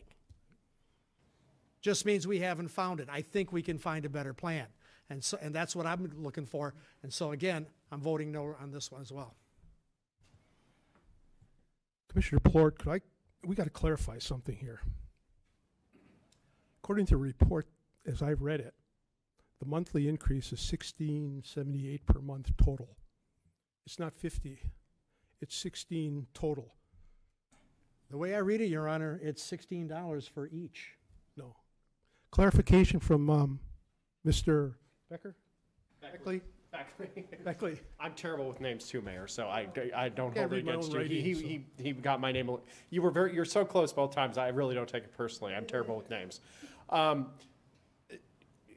It's $16.50 a month for what we term in what most citizens would call the water bill, which is water, sewer, stormwater, and also trash, which we're not talking about at all tonight. But it is $16.50 total for the water bill. We're not talking about $50. It's and the numbers are in the report broken down, and you'll have to excuse me. I don't know them off the top of my head because stormwater is only like $1. Sewer's the largest of the three, and then water's a little bit smaller. In total, we're talking about the sewer, stormwater, water portion of your water bill will go up by 20% for the typical customer that we used in the report, which is $16 a month. It will go from approximately $80 to approximately $96. Just so everybody's clear. I don't want to get into a math lesson. For instance, another citizen mentioned it was a 52% increase because they added together the percentage increases, and you have to recognize that those percentages basically, each of these percentages apply to a piece of your bill. So on average, the 25 The 11% and the 15% increases result in a 20% increase in the bill when they're averaged together, they're weighted together. So we're talking about a 20% increase on the water, sewer, stormwater portion of what I'm sure most people in most places, they call it the water bill, even though it's water, sewer, stormwater. And in our case, which is the case with many communities, also solid waste is on that bill, which again, we're not talking about at all tonight, but I'm sure there's many people when they complain about their water bill, they're talking about all four of those utilities together. Okay, I stand corrected. Okay, Mr. Beckley, thank you very much. No, we're good. I just want to get that clear so that there's no misunderstanding amongst people what they're going to be paying. So, Thank you, Your Honor, for that. That is extremely important. One of the reasons why I brought those numbers yeah, up. well, it's good to know that, yes. Commissioner Reynolds. Well, the only other further comment is we're going to move on to the next one, so I'm just going to make my comments now, and then you'll see my vote again later the same. Like I said, I thought about this long and hard as I was going to go and vote for these this evening, and I'm going to vote no on each one. And I feel that this is a fear politics thing that I keep feeling from our commission. And I felt this before with the BLP when they told us the lights were going to turn off. We weren't going to have lights anymore if we didn't do the 30% increase. Guess what? They're buying from the grid. That's not what happened here. I just can't imagine there's not another way that we couldn't do 10% for the next 5 years. Why does it have to be this exact amount? And I know it's kicking the can down the road, but I just can't imagine there wouldn't be another way. And that's, as we sat here and we're putting fear in our citizens that your pipes are going to break. That's not a kosher way for me to sit up here and do my stuff. So that's why I'm going to continue to vote no. It's not, I don't feel good about it, talking to people in that way. Okay, thank you.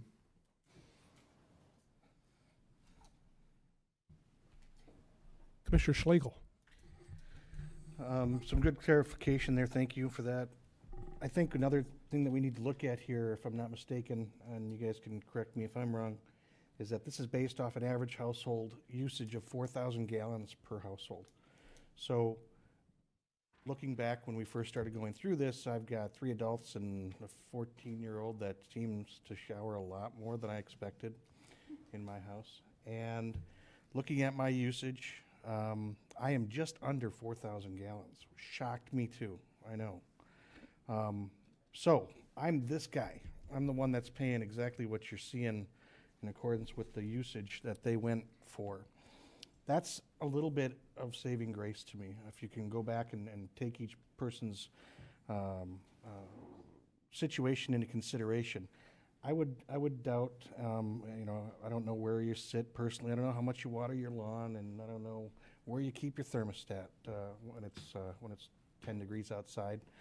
I said, but I would hope that this kind of little price realization that we're having tonight with this, with the increases that we're looking at, might be a little bit easier to swallow. This pill's a little bit smaller, knowing that if you're a single household of 2 adults, granted I totally sympathize being on fixed income, that you're not seeing this full amount. Okay, we're not seeing the full $201 increase this next year.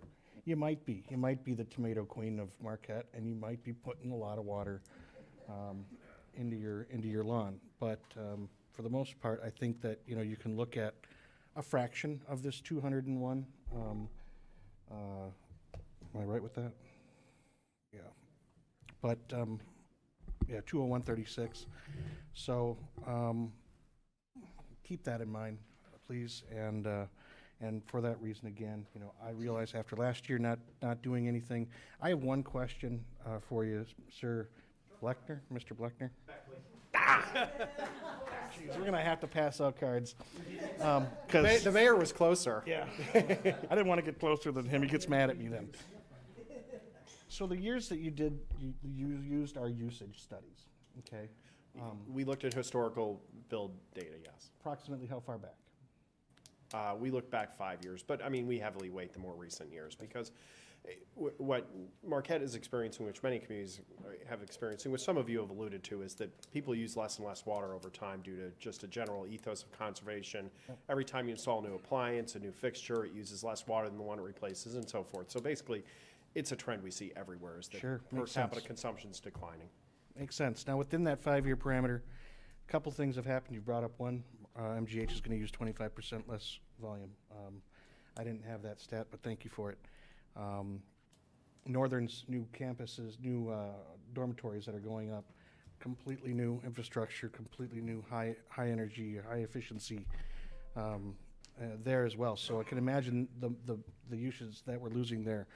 The one question that I had, and I got I'm quite sure that we didn't use this type of quantifiable numbers, was within that 5-year parameter, we had let run time for a lot of the community on those frozen pipe years. Okay, we had 2 years of that.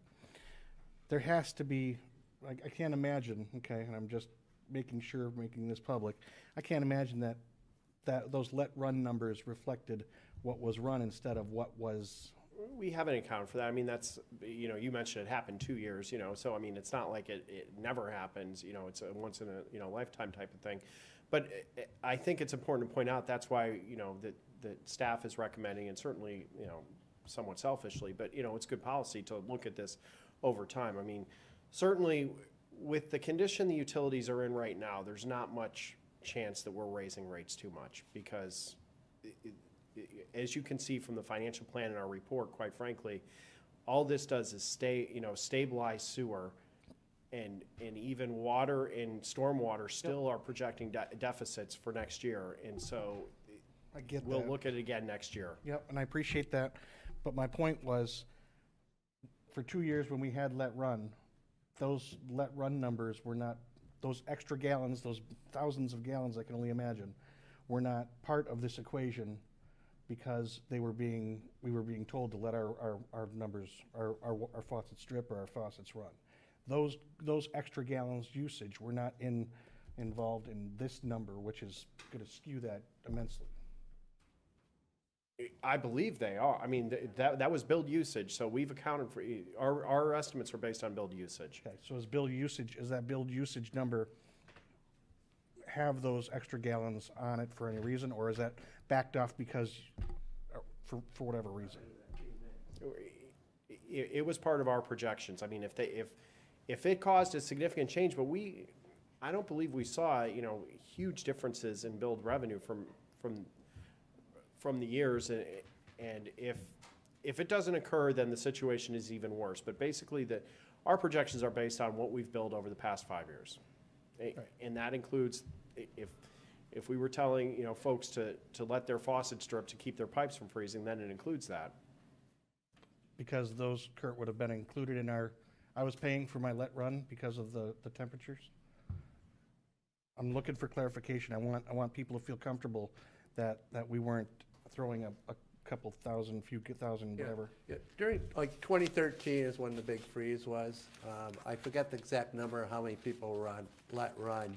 However, the customers were billed estimated revenue each month, so they did not have to pay for the excess water. And also, one thing to keep in mind is that there's a treatment cost, how much it costs to treat wastewater and treat water.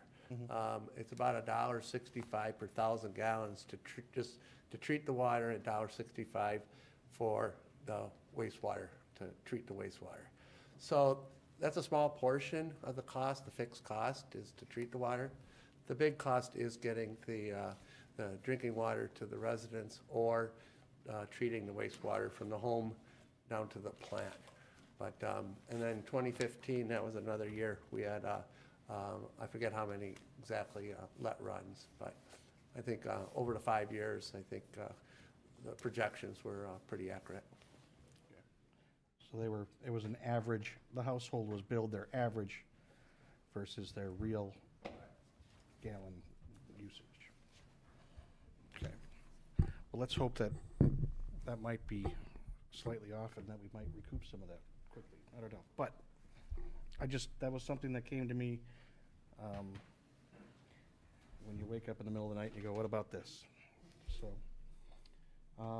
okay, that is, that's all I have. Thank you. Commissioner Frazier.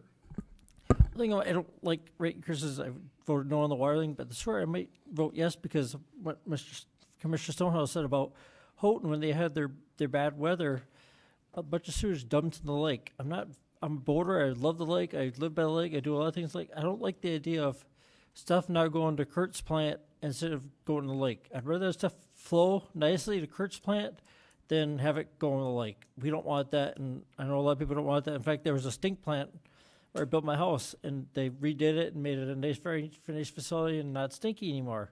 So I like the fact that they're updating stuff, and I think it's just we have to think about all the old pipes we have, and we just have to fix sewers, a fortunate thing, but I may have to vote yes on this one. Thank you. Just real quick, I'd say this is a 25% increase that we're looking at, the biggest one. The problem is this is the utility that's most underfunded. It's unfortunate. I feel bad, but you don't want your sewer pipes breaking. If there's one good thing we could say here, the more people you have, the more building we have going on in Marquette, the more apartments, the more condos, the more people coming into town and buying those apartments, and they don't buy them, they rent them, and buying the condos. The more people using water will tend to make the price go down. So if you consider that a good thing, consider that. The more people using water, the better it is for our rates. Chew on that for a while. Any other comments? Seeing none.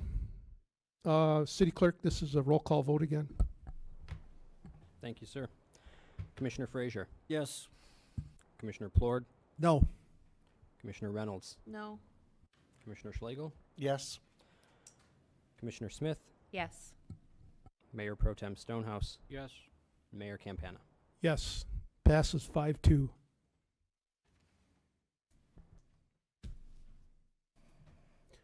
Next, our third public hearing is ordinance 673, the stormwater utility rates.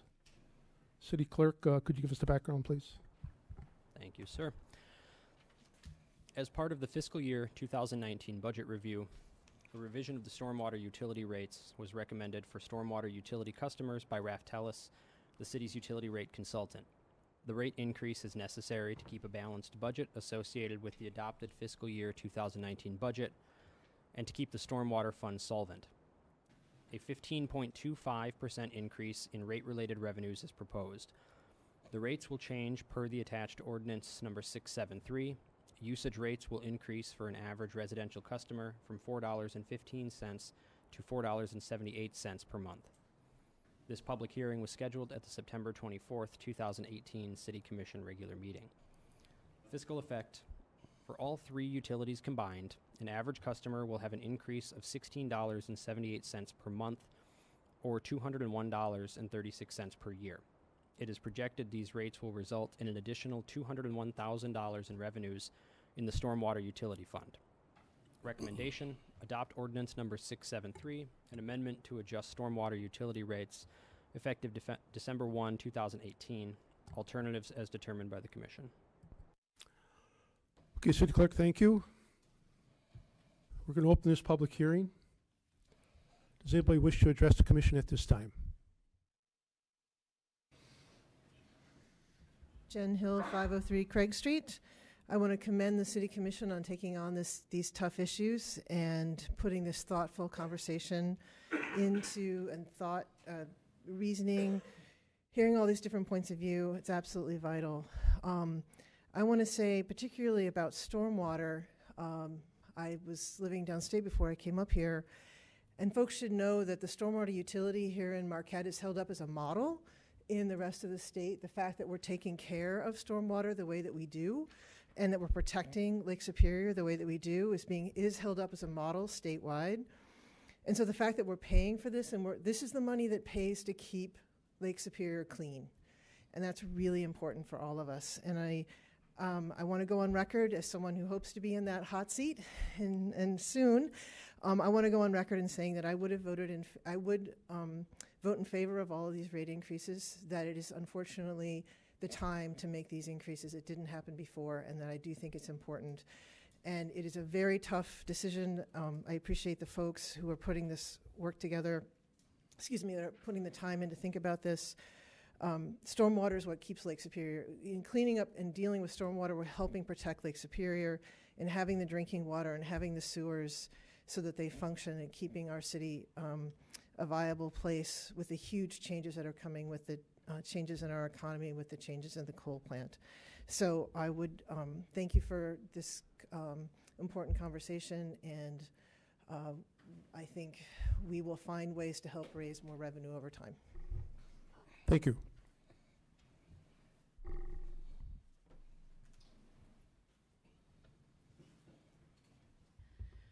Margaret Brum, 404 East Magnetic, speaking first as a dog walker and second as a resident of the city of Marquette. Walk my dog on the beach areas where it's legal to walk a dog, which is any beach where people don't swim. And when my dog poops, I pick it up and put it in a city-approved bag and put it in the blue trash bins, which are everywhere. I don't think anything of doing that. I've been doing that as long as I've had a dog. And it never occurred to me that if you don't do that, you're going to get runoff into the lake. And now I'm speaking as a resident of the city. I've heard the term fear politics used, and I pondered that because I had not thought of this in terms of fear politics. But within the last 5 years, the beaches in Marquette were shut. Do I have that date right, Kurt? In the last 5 years, the beaches were shut for E. coli? Yeah, 2012. Okay. In 2012, which is not last century or it's not in our father's time, he has monitoring stations at the Marquette wastewater treatment plant that look like a panel from the old Star Trek TV series. They have pickup points for sampling along the lake. Was it 8 or 12? I forget. But 8 or 12 spots along the lake are regularly looked at for debris. And when they find E. coli, which is not fear politics, with due respect to the commission, it is a public health hazard. He has to slap a "you shall not use the beach" order on this city. So I'm normally the one saying we have to be stewards of the lake because it was a gift from God. But if you want to speak to economic interests of this town and you want to build up a tourist mecca, you cannot have E. coli, do not use the beach orders out in public. And that's what stormwater rates does. Kurt has a whole board on it, but if you walk behind Lakeview Arena, there's a sign right now saying this was the pinch point for the E. coli outbreak of 2012. This is where we found most of the E. coli was entering the lake, behind Lakeview Arena. People weren't pooping there. It was the debris from their animals and other things that were going into the lake. So what did he do? Did he say, well, I can't do anything about it, people aren't going to do stuff? He put up signs telling people all over town this stuff gets into the water and it messes it up. And then he went out and found biologists who understand plants, and they replanted all behind Lakeview Arena. And if you ask, he'll show you all the spots along the lakeshore that they've planted water plants that exist to clean water before it goes into the lake. And if you want to talk about a practical environmentalist, I give you Kurt, who runs the municipal wastewater plant. This isn't a nice to have because we want to look at the lake and think of Hiawatha and our history. This is the future of Marquette, which I'm told is tourism. We have to be able to have those beaches open every year for every tourist safely. So yes, once again, I'm in favor of stormwater raising the rates. Thank you. Thank you.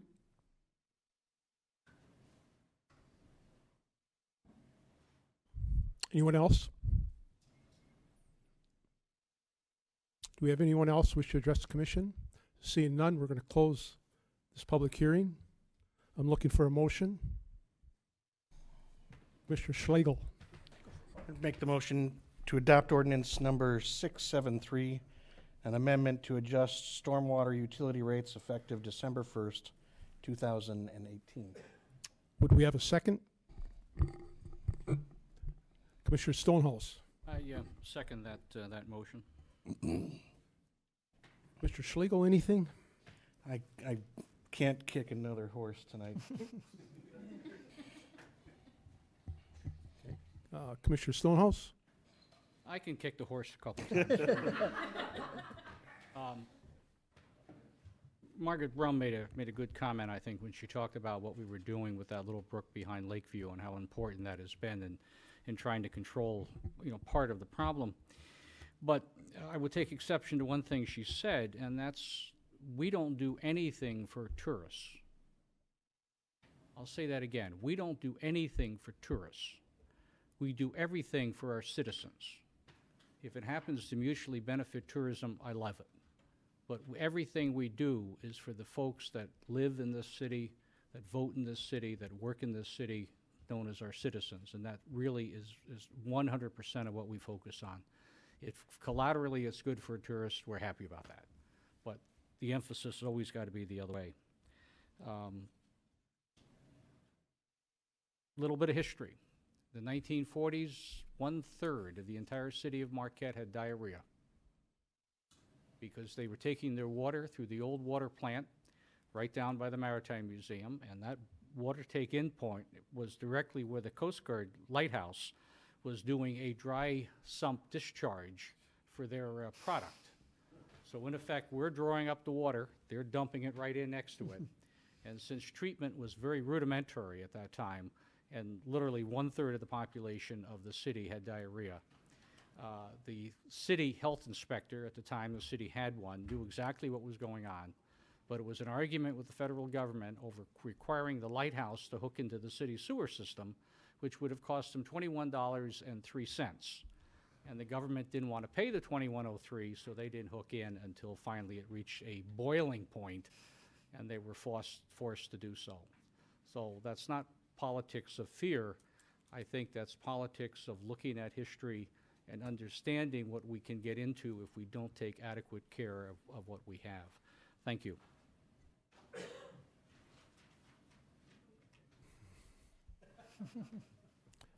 Commissioners, any more comments?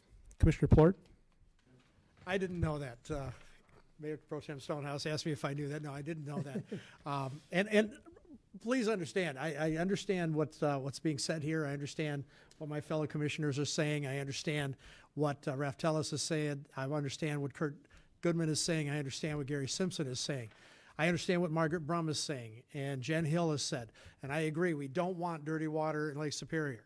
I agree that the sooner we pay for things, the cheaper it's going to be. No question about that. But I still can't get behind this. Okay, it's $16 a month on average for most customers in the city of Marquette. It's still going to be a lot more for our businesses. And I mentioned the big businesses, but I was remiss when I didn't mention a lot of the little businesses. The restaurants in town are going to pay a lot more money. There's no question about that. A lot of other businesses are going to pay a lot more money. I still cannot, there's two things I cannot believe. Number one, I cannot believe that our whole water system is going to fall into little pieces if we don't vote for this plan tonight. The other thing I don't believe there's not a better plan out there, simply because we haven't found it. Granted, this is a plan that's been given to us, and for a lot of people, it's like, why look for other plans? I still can't believe this is the only plan. I think we can do it a different way. Again, I will vote no. Thank you. Mr. Frazier. I agree. Stormwater is important because I've seen with our rains going up and down, the lake going up and down, stormwater is important. I've seen the stormwater overflow on Lakeshore by Picnic Rocks. I've seen it overflow. I've seen it.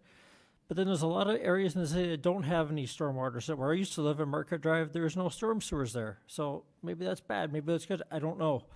But that's when it's tough for me to get behind because I know it's important, but yet I think the city has to work on more because my parents own a business that takes care of boats. We pull boats in, put boats in the water. And one day I was working on there and I found a whole 5-gallon bucket full of cigarette butts I picked up and put it in a bucket and was going to bring it to the meeting later, but I didn't. But I mean, and I asked the city manager, is there a way we can do this? He said, yes, we can put a filter on, but the filters get clogged with all the stuff flowing in them. It's all the stuff you see, all the water, flowing down the road, goes into the storm sewers and goes into the lake, which is fine. But people have to remember, everything you throw on the road goes in the lake. That's unfortunate, but I mean, I just think we have to work on is trying to figure a way to protect the lake more. So, to vote no on that one.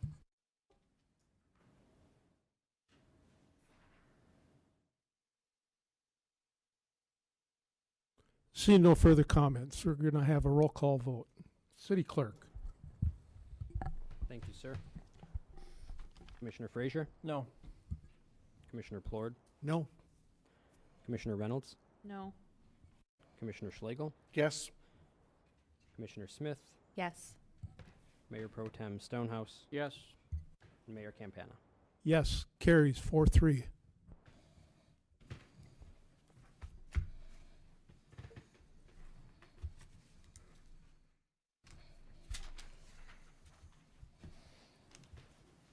Next, we move to the consent agenda.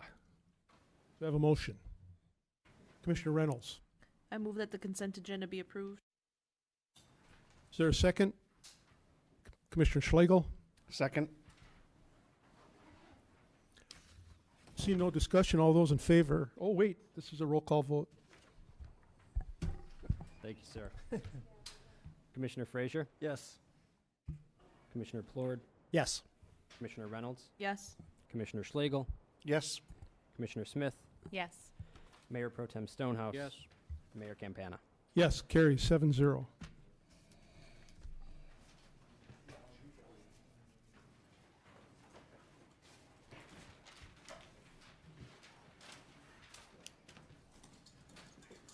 Okay, moving along, we come to unfinished business. We have 3 items. First item is a purchase request for city-owned property, parcel 12 of the Heartwood Forest Land. City Clerk? Thank you, sir. Viridia Group LLC previously presented the city manager with an offer to purchase parcels 9, 10, 11, and 12 of the Heartwood Forest Land. On July 30th, 2018, the City Commission adopted a resolution of intent to sell, which directed the city manager to negotiate a sale of the property and bring back the sale to the City Commission for final approval. Since the original offer, Viridia has decided to purchase only parcel 12 at this time for development of a mixed-use, low-impact technology campus. After several negotiation sessions with Viridia, an agreement has been reached. The terms presented in the attached purchase and development agreements provide for sale and development of the property in agreeable terms to protect the city of Marquette, reduce debt, and foster development in concurrence with the adopted ad hoc committee report on the Heartwood Forest, with amendments recommended by the City Planning Commission that will increase the tax base without seeking any public funding or commitment. The city is working alongside the developer and local stakeholders to create a mutually beneficial arrangement for future development, conservation, and recreation. Fiscal effect. The city will realize a one-time revenue of $203,000, 100% of the appraised value, for the sale of the property and subsequent tax revenue from the development of the property. Recommendation: adopt the attached resolution of sale, authorize the execution of the attached purchase agreement and development agreement, direct the city manager to complete the sale, and direct the use of the funds toward debt retirement. Alternatives as determined by the commission. Thank you. Okay, before we get into this, I'd like to have Michelle Thomas give us a presentation. Michelle is with Viridia. Michelle, I'm sorry, you're over here. And what is your title, Michelle? Your title? Director of Development. Director of Development. Thank you.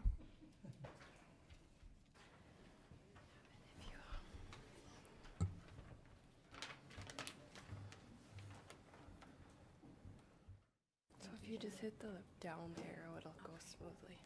Thank you. Hello.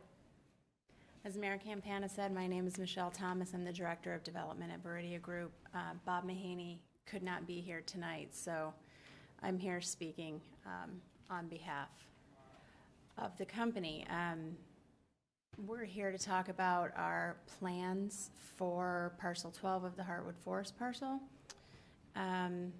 As many of you know, that's the parcel that sort of sits in between the intersection of McClellan and Division Streets.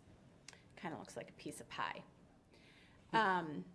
Viridia has plans to purchase and develop the property into an office park.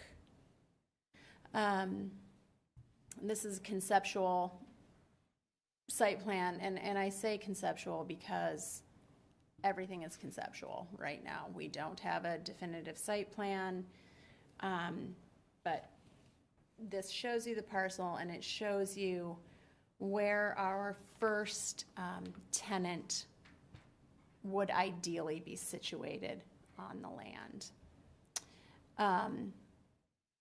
Our plans for the property, as I said, call for low-impact commercial uses, ideally an office park. We believe this will minimize impact on the parcel, generate immediate tax revenue for the city. We have a tenant secured for immediate development. And of course, all plans, timelines, and drawings are conceptual. This is a conceptual elevation of the building that we would like to develop first. As you can see, it's called Able Medical, and they are a medical device engineering firm. What you're seeing is largely shop floor with kind of a dressed up front, where they'll have about 6,000 square feet of office, and then the rest is their engineering floor. They use CNC engineering machines, so it's not like smokestacks or anything like that. It would be a lot like what you would see from RTI Surgical. The economic impact potential would be an initial investment of up to $5 million in just that first development, the Able project. Able will immediately bring 20 jobs into the city of Marquette. They currently operate in Gwynn, and they want to be in the city. They want the city to be their base of operations, and they want to expand in the city. We think they have potential for 50 new jobs within 5 years, and these are good paying jobs. It's a high-tech business, and we think that it will assist us in attracting similar low-impact, good-paying jobs to the city. And that's really all I have. Oh, I'm telling you an untruth. I'm going to talk to you about the building and site features. So the building is 18,000 square feet, as I mentioned, with shop floor and office space. That sounds very big, but the way that the parcel is situated on McClellan Avenue, it sort of sits down in elevation from McClellan. So ideally, we'd leave as many trees and as much natural wooded area on the site so that it would be not difficult to see from the road, but it's not going to be at road elevation on a clear-cut parcel. Our intention is to leave the parcel as natural as possible. A lot of the reason that a lot of the people who work at Able were attracted to this parcel is because of its proximity to the bike trails and the fact that they themselves would like to use the bike trails. And to that end, the existing bike trail will be rerouted and improved, and we will work alongside the NTN to do that. Are there any questions? You want to do it now? Sure. Quick one, quick. Do it. Okay, what's the question? Fire away. No real question. I think you guys do a great job, and I look forward to great business looking to Marquette. Thank you. Michelle, thank you. If we have questions, we'll just bring you back up if that's okay. I'll be right over there. Thank you.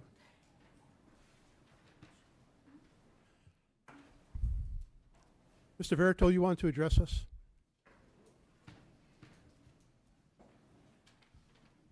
Frank Jeff Erdo, these are my opinions. July 30th, this board has advised that parcel 12 is a different story than the other Heartwood parcels. Quote, originally a commercial node was proposed there, maybe a convenience store and a restaurant, something the public at large could use and which would maximize the accessibility from both roads. To be sold predominantly for the office use of one entity isn't appropriate at this location. Parcel 12 is also valuable as is because it enhances the beauty for those who enter Marquette from the south. To build there would detract from our entrance to Marquette along both roads. However, if this board is bent on developing the parcel, then it ought to be dedicated to retail, which is compatible with the ski hill nearby, trail users, campers, and to serve those who are driving between Marquette, Gwin, and the airport, end quote. The trouble is parcel 12 is being rushed before the planned and recommended survey can be completed. Because of the unique location, this board was asked on July 30th to handle parcel 12 separately and to include adequate depictions in the agenda packet, the first of which the manager apparently saw fit, maybe because of all the sweet things I said about him. Although the property depiction in our packets is of larger scale, no site plan or prospective drawings are provided. Mr. Schlegel previously justified the absence of drawing by saying they're handled during site plan review. The fact that drawings must have existed throughout that process was all the more reason to have included them in the July 30th packet as well as tonight's, so the public at large could be afforded a chance to see what's proposed before now. Regardless of the site plan, we still don't know whether the public ownership wants parcel 12 developed for this purpose, if any. The board is reminded again of the television news poll that read, should portions of the Heartwood Forest be developed as commercial, retail, or residential space? 79% of the 389 respondents stated they did not. Much banter has occurred since over how reliable the poll was, even after I agreed that the actual percentage may be less. 2/3 I estimated based on nothing more than the feeling I've gotten from residents and my 21 years of land use involvement. For Mr. Plord to say that I spoke for everyone contradicts every statement I've ever made about that survey and Heartwood. In fact, no two people agree on everything. Why then did he not criticize Mr. Campana for claiming on July 30th that, quote, everyone is happy, when it became clear 2 hours later that not everyone was? He acted like we might never get another offer, which is absurd at this location. It's best to wait until the recommended survey is complete and to study the site's best use instead of jumping at the first offer.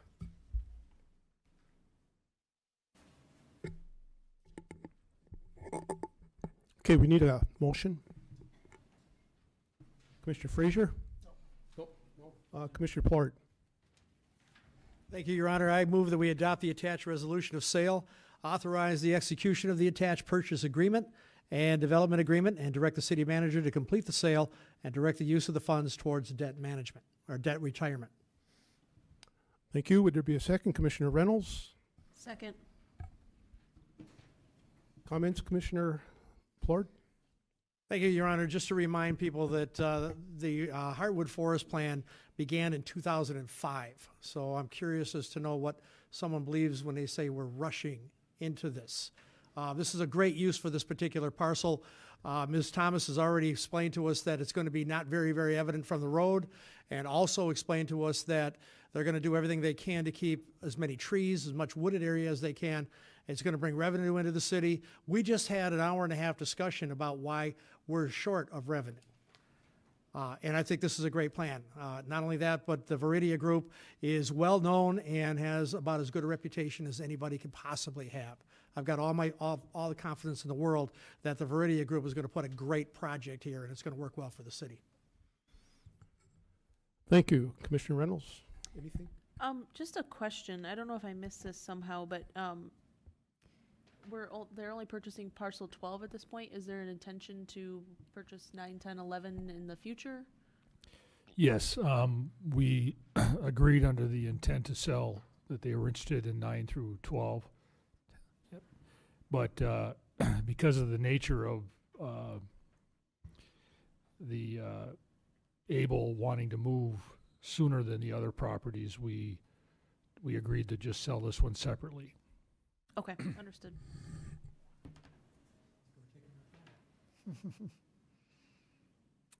Any other comments? Spit something out there. Yeah. You, Commissioner Schlegel? I just, I'm really excited to see these jobs coming back into the city of Marquette. That's from the first time I heard about this. I remember when a lot of these jobs were pushed out of Marquette for certain reasons that the commission made at that time, and now to see them coming back in and to see them to, in part, be reason for that is because of the NTN network and the work that they've done, and it's just, you know, these are groups that are coming together because of a common love for biking and the outdoors and for hiking, and to think that we're going to be bringing you know, good paying jobs. I'm just excited to see what the next potential developments are alongside of it in the years to come, and this is the stuff that we got to celebrate, so I'm really excited about it. Thank you. Commissioner Stonehouse. Welcome to the neighborhood. We're happy to have you.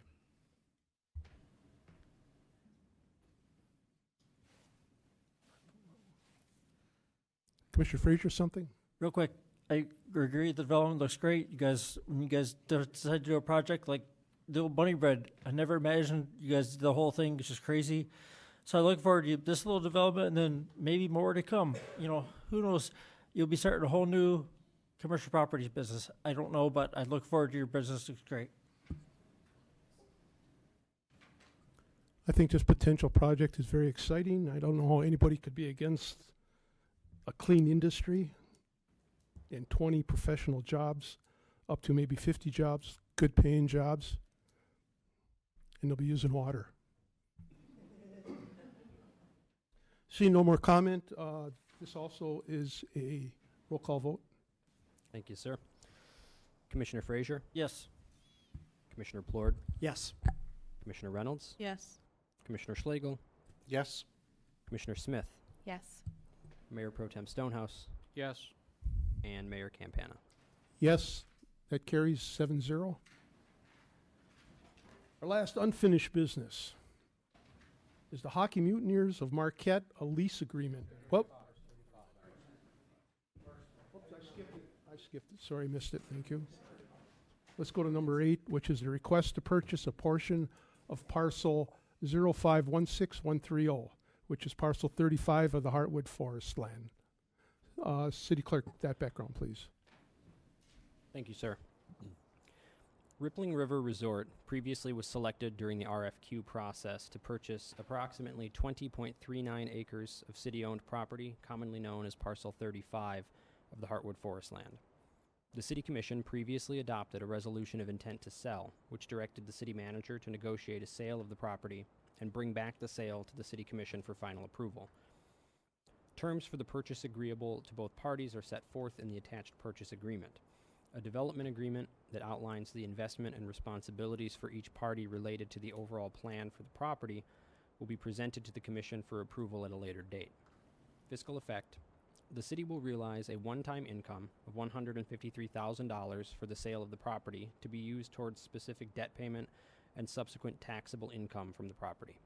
Recommendation: adopt the attached resolution of sale, authorize the execution of the attached purchase agreement, direct the city manager to complete the sale, and direct the use of the funds toward debt retirement. Alternatives as determined by the Commission. Thank you. At this point, I'd like to ask our city manager to give us a little more background, please. Sure. Thank you, Mayor. One point of difference between this action and the previous action is there's no development agreement attached. And the reason for that is somewhat simple. First of all, we all agree between NTN, Mr. Kern, and the city on what that development will be and what the future will be.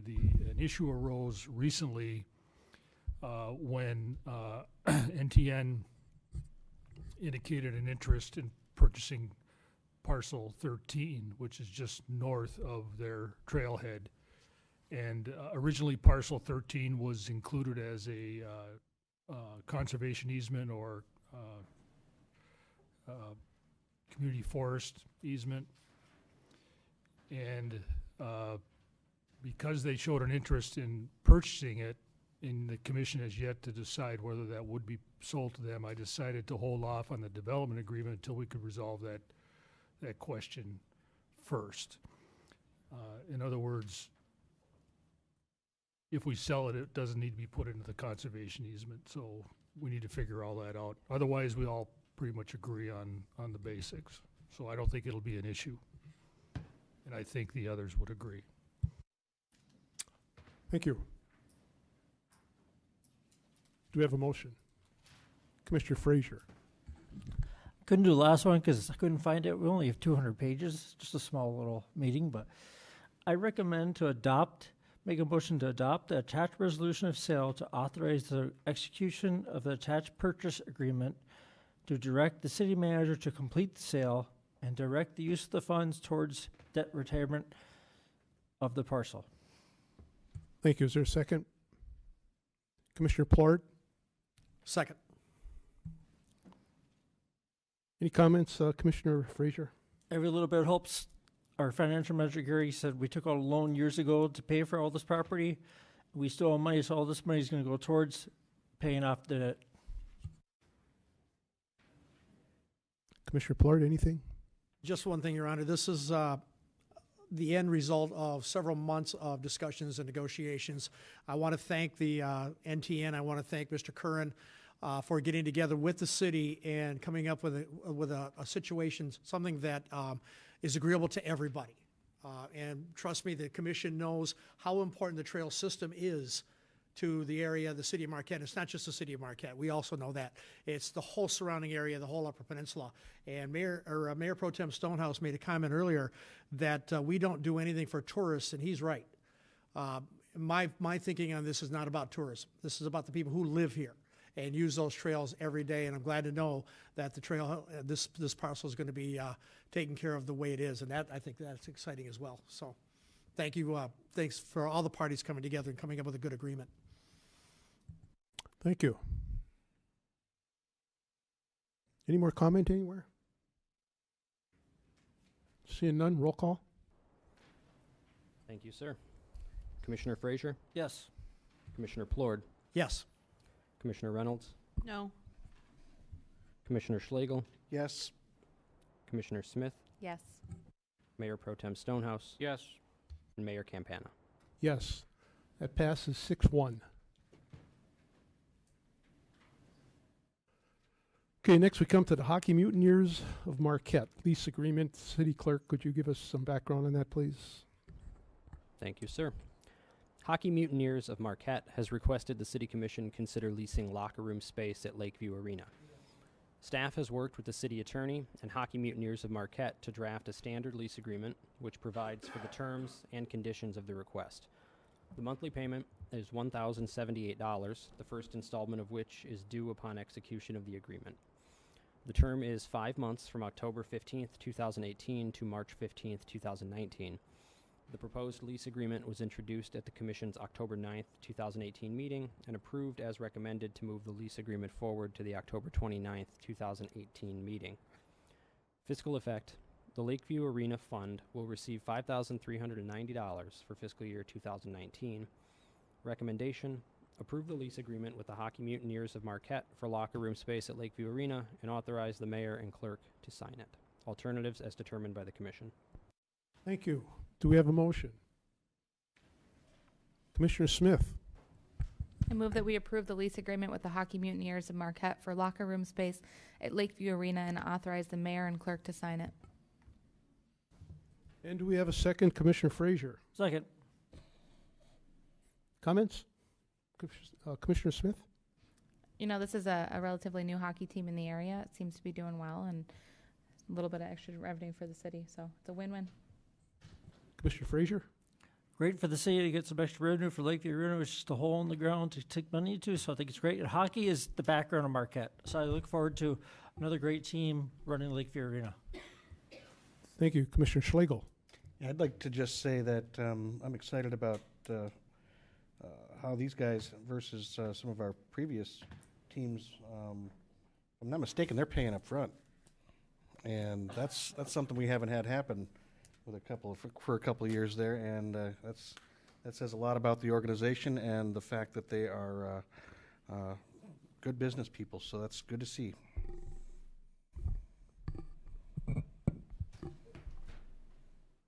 Actually, they're a pretty good team. They've been here how many years, city manager? Do you have any idea? 3 years. 5, 4, 5? Just 3? Mm-hmm. Well, hey, they're paying the bills, so. The Royals before. Okay, seeing no further comment, all those in favor, please say yes. Yes. Yes. Opposed? Carries 7-0. Okay, we're getting there. 5 new business items. First one, Downtown Development Authority Agreement, a request for renewal. City Clerk, please give us the background. Thank you, sir. Recently, the Downtown Development Authority Executive Director contacted the City Manager on behalf of the DDA Board with a request to renew the operating and maintenance agreement between the City of Marquette and the DDA. The most current operating and maintenance agreement between the parties expired on September 30th, 2018. Renewal of this agreement is required in order for the DDA to continue to function. The proposed agreement, attached, has been negotiated with the City and DDA staff and reviewed and approved by the City Attorney. Notable changes incorporated within this renewal agreement include clarification of roles and responsibilities between both parties for maintenance and repair of infrastructure, i.e. street construction projects and traffic markings. The renewal agreement term is proposed to be for 5 years. This agreement was approved by the DDA Board of Directors at their October 11th, 2018 regular meeting. Fiscal effect as outlined in the proposed agreement. Recommendation: approve the agreement between the City and the Downtown Development Authority for the period October 1, 2018 through September 30th, 2023, and authorize the Mayor and Clerk to sign the agreement. Alternatives as determined by the Commission. Okay, thank you, City Clerk. Commissioners, I want to remind you, DDA Director Monalang is here if you have questions. Do we have a motion? Commissioner Plord? Your Honor, I move that we approve the agreement between the city and the Downtown Development Authority for the period October 1st, 2018 through September 30th, 2023, and authorize the mayor and the clerk to sign the agreement. Is there a second? Commissioner Reynolds? Second. Any comments, Commissioner Plord? Just to say that I've gotten to know the DDA a little better over the last couple of months, and I hope to get to know them even better, but I've liked everything that I've seen, and I think they're great for the city. Commissioner Reynolds? Just a question. It's probably something easy for city manager to answer. From what I gathered from when I spoke with Mana, or she was at our budget sessions, the changes were sidewalks and parking meters, specifically? Like plowing of the sidewalks and parking meters as far as revenue.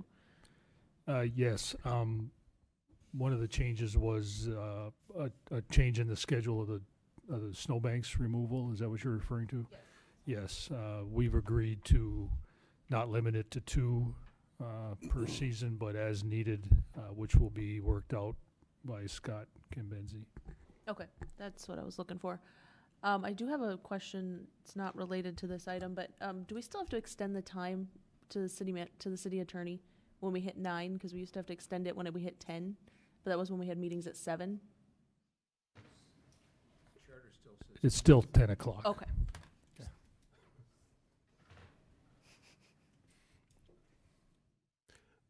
We might make it.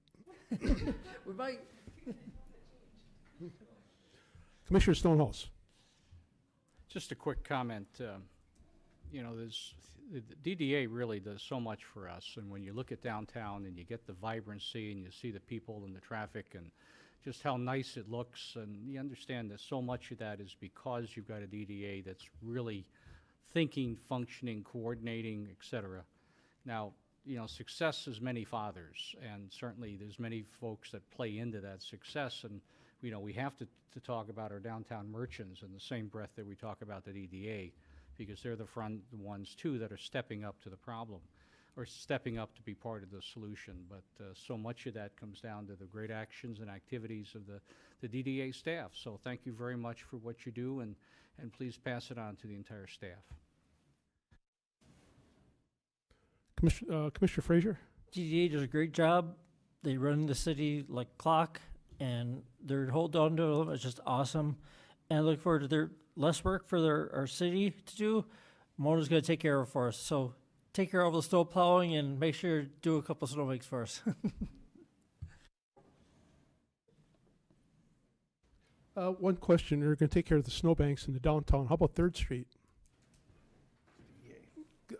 will you be doing the 3rd Street the same as you're doing the downtown? You say it's the whole district? Okay, the whole district. Thank you. Seeing no further comment, all those in favor, please say yes. Yes. Yes. Yes. Opposed? Carries 7-0. Next item, a request to license to use city property at 527 Spruce Street. City Clerk, please. Thank you, sir. Charles Phillips of 527 Spruce Street is requesting a license to use city property in the Ohio Street right-of-way. The fence was built without a permit as a replacement for a fence that was in the same location. The property owner hired a contractor to erect the new fence, but it was placed in the right-of-way despite the extensive experience the contractor has working in the city of Marquette. Staff has requested that the fence be moved 2 feet toward the home along the Ohio Street right-of-way for the placement to be completely on the homeowner's property. Approving such a request without the property owner showing a unique hardship may set a precedent for avoiding the permitting process. Fiscal effect: the cost of a license to use city property is currently $100 per year. Recommendation: deny the request. Alternatives as determined by the Commission. Mr. Madla, you want to address us first? Yes, please. My name is Mike Madela. I'm 523 Spruce Street. I'm here speaking on behalf of Charles Mike Phillips, resident at 527 Spruce Street, where the fence is in question. So he wrote a letter that I'm going to read here now. So first of all, City Commissioners, first of all, let me apologize for my absence. After being in discussions with the city staff since May, nothing would have made me more pleased than to plead my case in person. However, circumstances concerning my wife's health require us to be at Moffitt Cancer Center. I hope you will not hold my absence against me or let it affect your decision. I'm here to ask you to approve a license request for the use of 18 inches of right-of-way on East Ohio Street. Let me explain how this has come about. For over 30 years, there has been a fence on my property. There was one when I bought it, and there's been one there ever since I bought it. As you can imagine, after 30 years, the wooden fence has been repaired many times. But finally, it was time to replace it. It was rotting, had broken pickets, and bad posts. It looked bad, and it was really not safe. Last year, I contracted with Marquette Fence to replace my 3-foot-high picket fence. They were to put this new fence in exactly the same location as the fence they were replacing and to conform to all city construction requirements. As winter approached, we decided to wait until this spring to do the new fence. This spring, we talked and decided that they could put the fence in at any time the ground had allowed. They did that, and it was completed while we were in Florida. I arrived home in May to find a summons on from the fence police for not having a permit to replace my existing fence. I paid the $50 fine. A couple of weeks later, I got another summons for no permit. Reviewing my permit application, the staff said that my fence was over 4 feet on the east and 5.5 feet on the north within the city right-of-way. You can imagine my surprise to find after 30-plus years that I was in violation. I believe the city applied for a license to keep my fence where it had always been. I told that the department heads, whomever they may be, had decided that there were going to be no new licenses for right-of-way usage. I was told to move my fence. Fortunately, I had a survey of my house and a survey of my neighbor's house. Both showed that I was not several feet into the right-of-way. In fact, the east lot line was exactly where my fence was located.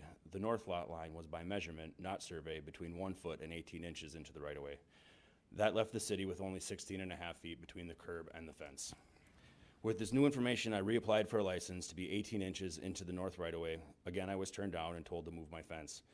This time, I was told that the department heads were sticking with their no licenses policy and were using a strict cookie-cutter approach to use the new right-of-way, or to the use of the right-of-way. At this point, I saw no options. I then offered to move my fence 18 inches, not the 2 feet that they wanted, if they would agree to waive the $98 permit fee. This was agreed to by the city. Then I made arrangements to have the fence moved. The following commission meeting, you voted to approve a license for the use of the right-of-way. I became upset. Mr. Nadler, time is up. Oh, sorry. Yeah, thank you.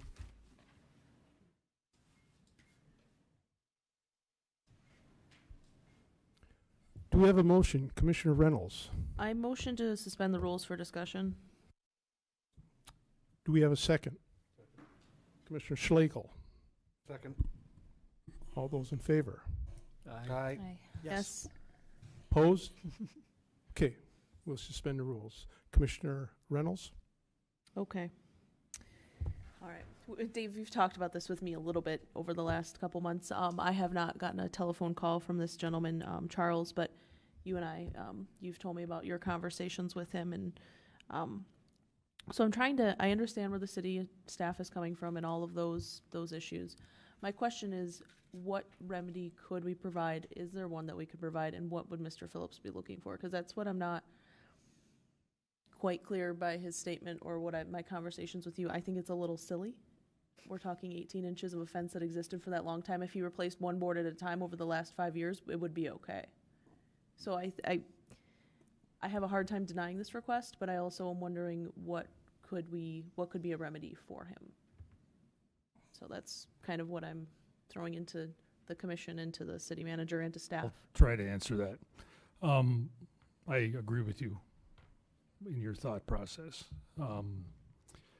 I thought this fence would qualify for a license, and I think it probably does. But I think in the long run, as a staff and as an administration, we need to look at that administrative process to deal with these situations.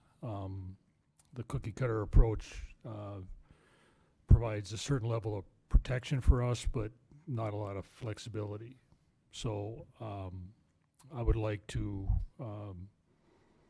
sit with staff and come up with something that the commission can support and that can give us some room to wiggle in situations like this. That's the only answer I can give you. I have one follow-up question. So let's pretend that the city commission this evening decided to grant this gentleman a license every year for for $100. Is that an interest he has, or is he more interested in being able to replace his fence without a light? Is a license an interest of his? And I realize that that's a cost per year. So that's. Yes, and I would actually recommend that you waive the fee in this case if we decide that. If you decide to approve it. Okay. I'll rest my questions for a moment. Commissioner Plort? Thank you, Your Honor. I understand the cookie cutter approach. It's really not city employees' job to interpret the law. It's somebody else's job to do that. They read the law as it is and they enforce the law as it's written. That I understand. But in this case, I think the property owner did what they thought was the right thing to do. If I was in the property owner's position, I would have done the same thing. They rebuilt a brand new fence, made it safer, and put it in the exact same footprint. So I'm very much inclined to agree with the city manager. I'd like to see the license granted with a waiver of the fee this year. I'm absolutely informed for that. The guy took pains to put that fence exactly in the same footprint, and he's making it safe for people in the neighborhood. I don't think we can ask more from a resident than that. Commissioner Stonehouse? Will the mayor entertain a motion? I would entertain a motion. Then I will motion to approve the request to license the fence with a waiver of fee.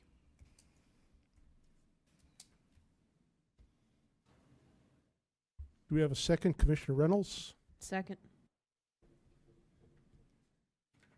Commissioner Stonehouse, any more discussion? I would certainly like to see a long-term solution within the department to be able to handle this type of situation in a more expeditious manner.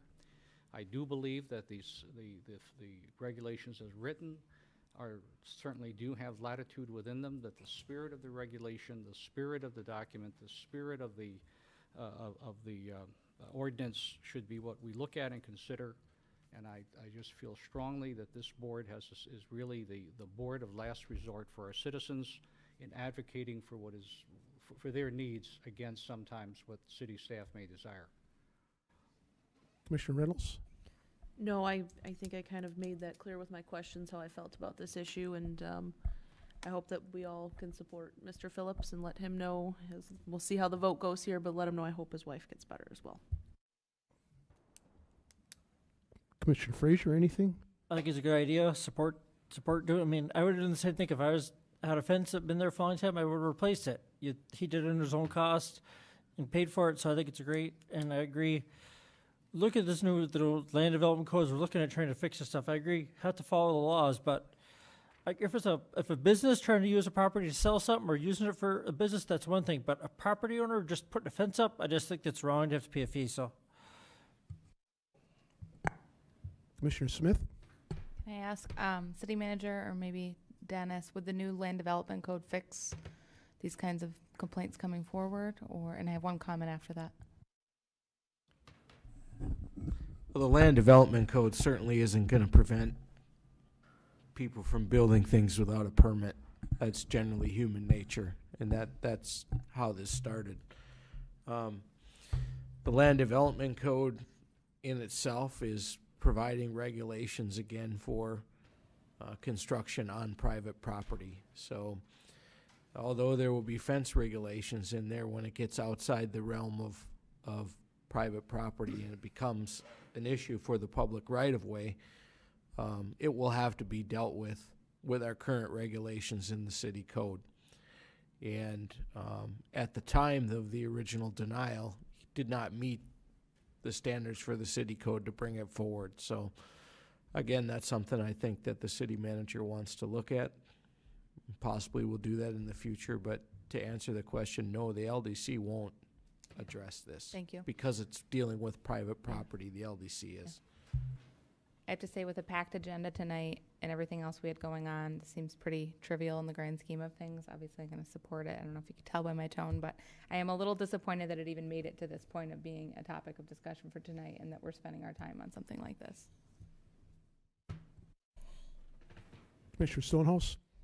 Let me just point out that I measured the fence. It was 24 inches high. That was how small it was.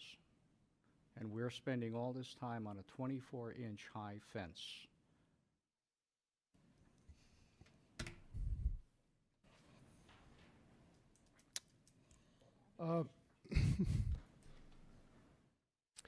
You know, we have to have rules. We have zoning, and it's important for a city to grow properly that we follow zoning rules.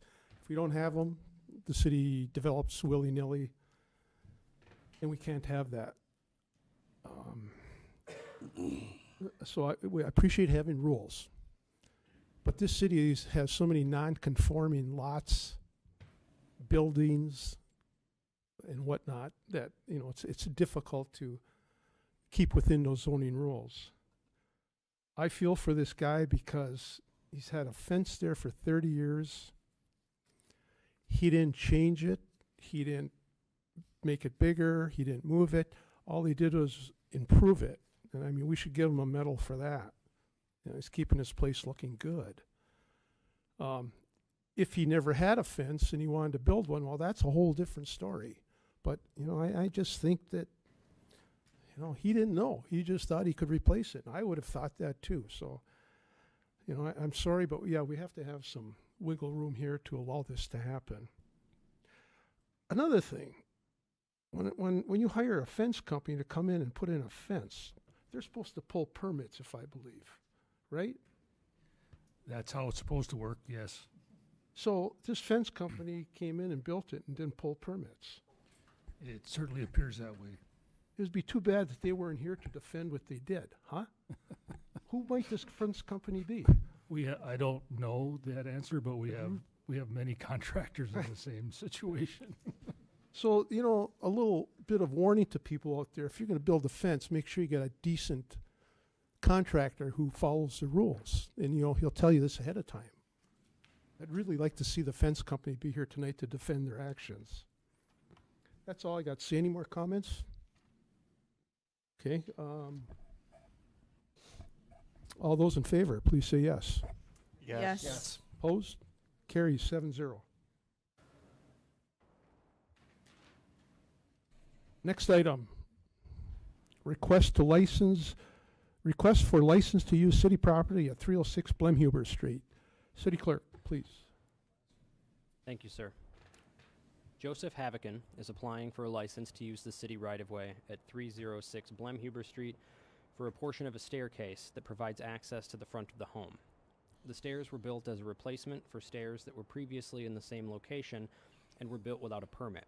It is unknown if the steps could have been reconstructed in a manner that would not have required the extension of them into the Blemhuber Street right-of-way, and although the steps are an encroachment into the right-of-way, they could be easily removed if necessary. Fiscal effect: there is currently a fee of $100 per year for a license to use city property. Recommendation: deny the request. Alternatives as determined by the Commission. Thank you, Mr. Havakan. You wish to address us?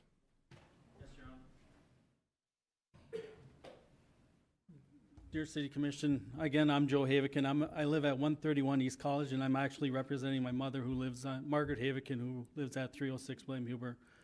A little background: my mom broke her femur in 3 places on June 15th, and then broke the plate that was installed in there on September 26th. So now she's at Norlite for the 2nd time.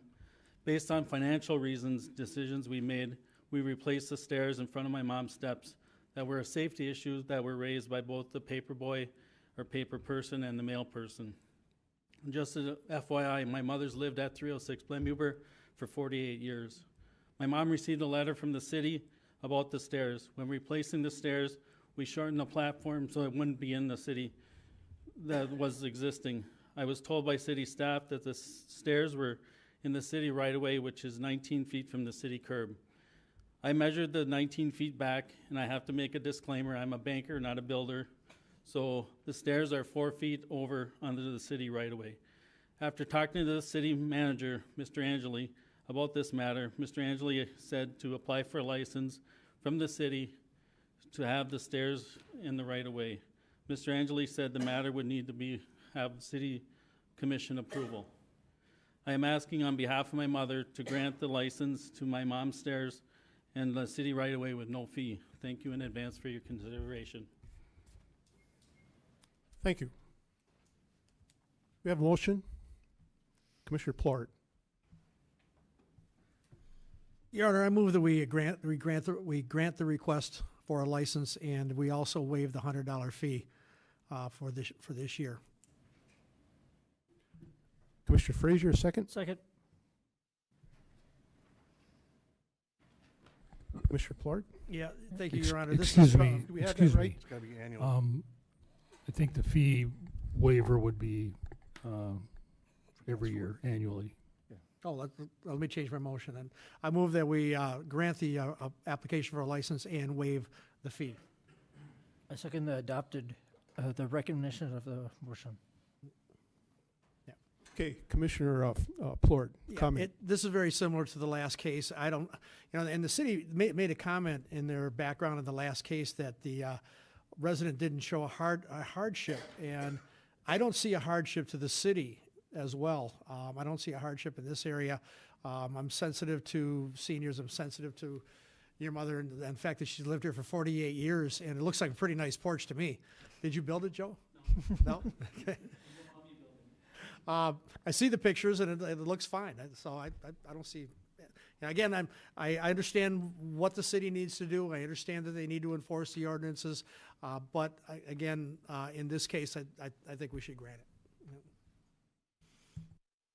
Commissioner Frazier, anything? I agree with Commissioner Plort. Everything he says is great. I mean, again, we're encroaching a little bit of property to make stairs easier to get in the house. That's all we gotta say is make it easier to get in the house. If you use a little bit of city property, it's fine. Unless the city wants to take care of all that property, they don't want to have to take care of. So I think it's great. I just have a question. Sorry. Don't mean to take up some more of this time over this stuff, but it's for city staff. So the last one Dave told me about months ago, so I had a chance to check out this fence like 3 times, and I checked out the last case fence, and I did not have an opportunity to go to check out in front of your mother's house, and since Friday was when I got this in my agenda. So from what I'm understanding is that this set of stairs that was there before has been replaced with also an additionally similar set of stairs. Is that what I am understanding? That's correct. Okay. Any more comments? Discussion? All those in favor, please say yes. Yes. Opposed? Carries 7-0.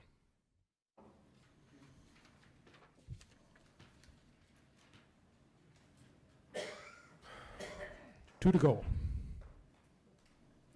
Next item, Mayor Pro Tem Stonehouse, travel reimbursement. City Clerk, could you give us the background, please? Thank you, sir. Mayor Pro Tem Fred Stonehouse attended a Lake Superior planning meeting in Thunder Bay, Ontario, September 30th to October 2nd, 2018. The following check will be reimbursed for travel expenses incurred. Mayor Pro Tem Fred Stonehouse, check number 81179, $252.98. Fiscal effect, total travel costs are $252.98. Adequate funds are available within the fiscal year 2019 City Commission travel budget. Recommendation, approve travel reimbursement for Mayor Pro Tem Fred Stonehouse in the amount of $252.98 for the Lake Superior Planning meeting. Alternatives as determined by the Commission.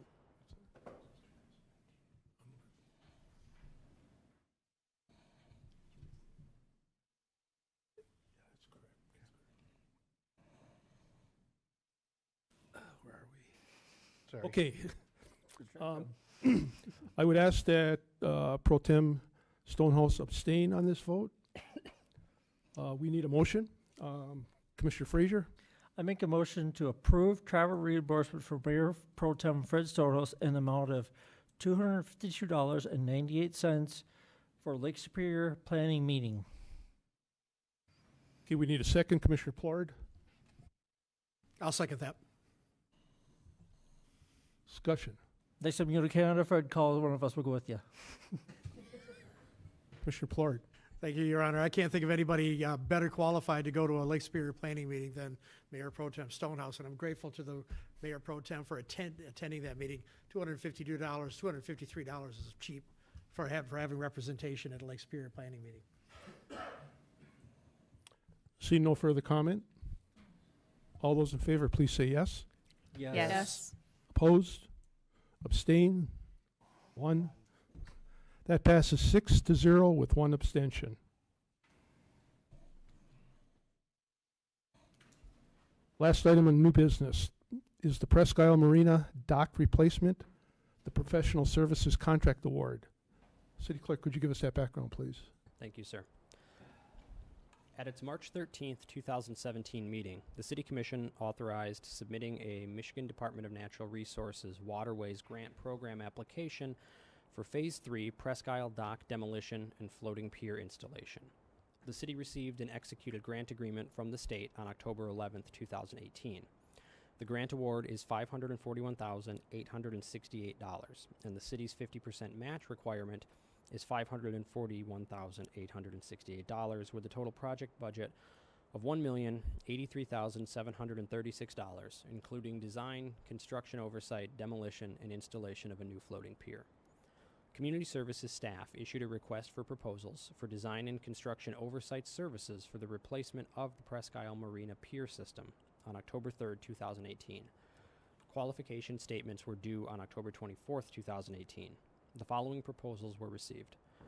Coleman Engineering Company, Negaunee, Michigan, $42,067. GEI Consultants, Marquette, Michigan, $45,760. MSA Professional Services, Madison, Wisconsin, $80,000. Each firm's proposal was evaluated by a team of city staff made up of the Community Services Director, Community Services Assistant Director, Parks and Recreation Coordinator, and the City Hydrology Engineer. The RFPs were scored according to criteria listed in the RFQ with a possible 100 points. The scores from each team member were averaged by firm as follows. Coleman Engineering Company, 87 points. GEI Consultants, 86.5 points. And MSA Professional Services, 75.75 points. Staff recommends Coleman Engineering Company be awarded the bid as the firm offering the most services for the least cost. Coleman's construction oversight and design review proposals exceed their competition, and they propose to manage all permits, something their closest competitor proposed to have the city manage. Fiscal effect. This project will be paid 50% by a Department of Natural Resources Waterways program grant and 50% through the city's bond issue. Principal and interest payments on the bond will be paid for out of the Marina Fund moving forward. Recommendation. Approve Coleman Engineering Company's proposal for design and construction oversight of the dock replacement at Presque Isle Marina and direct the city attorney to develop a professional service agreement. Alternatives as determined by the Commission. Thank you. Do we have a motion? Commissioner Frazier. I make a motion to approve Coleman Engineering Company's proposal for design and construction oversight of the dock replacement at Presque Isle Marina and direct the city attorney to develop a professional service agreement. Do we have a second? Commissioner Reynolds. Second. Okay, comments? Commissioner Frazier, anything? Can't say kicking the horse because my aunt and my cousin do a lot with the horses. They get mad if I say kick the horse. They kick the can. We kicked the can for a long time on Presque Isle Marina. It's my grandparents and my dad had a boat up there. I mean, my grandparents, I've known about the marina for like 40 plus years. I mean, talk about a marina that's a little old. It needs the work. I'm glad we're going to work on it and be similar to Cinder Pond. Thank you. Commissioner Reynolds? I don't really, nothing really to add. I'm just glad that we're going on to the next step of this and we can get this replaced. Comments? Hey, just really glad to see this hopefully moving along. We really need some improvement at Presque Isle. See no further comments. All those in favor, please say yes. Yes. Opposed? That carries 7-0. Okay, we move to our last public comment of the evening. Again, public comments, a time when you may, when residents may address the commission. Please give us your name and address. I'm going to open public comment. Anybody wish to address us? Okay, this young lady. I'm Melanie Wagner. I'm competing for state representative in the 109th District. Melanie, how about your address, though? 400 Mustang. That's where? Gwin, Michigan. Gwin, That's okay. a community of Sawyer, K.I. Sawyer, in the township of Forsyth. May I approach and meet each of you personally, please? Not at this point. You All right, can't. afterwards? Afterwards, you may, yes. All right, well, I'll take up my time then. I've been a farmer most of my life. I was a police officer when I was younger. I've stepped up to this plate here. In 16, I tried it, didn't really know what I was doing. The establishment put somebody up, and I didn't even win my primary. And if you haven't heard of me or seen my sign, I'll just tell you quickly, our family went through something pretty tragic moving here 6 years ago. I didn't ask to come over here and buy a house that was state inspected and fully engulfed with a hidden, undisclosed mold contamination. There were 17 dangerous molds in that home. It was a terrible, very tragedy that happened to numerous families involved.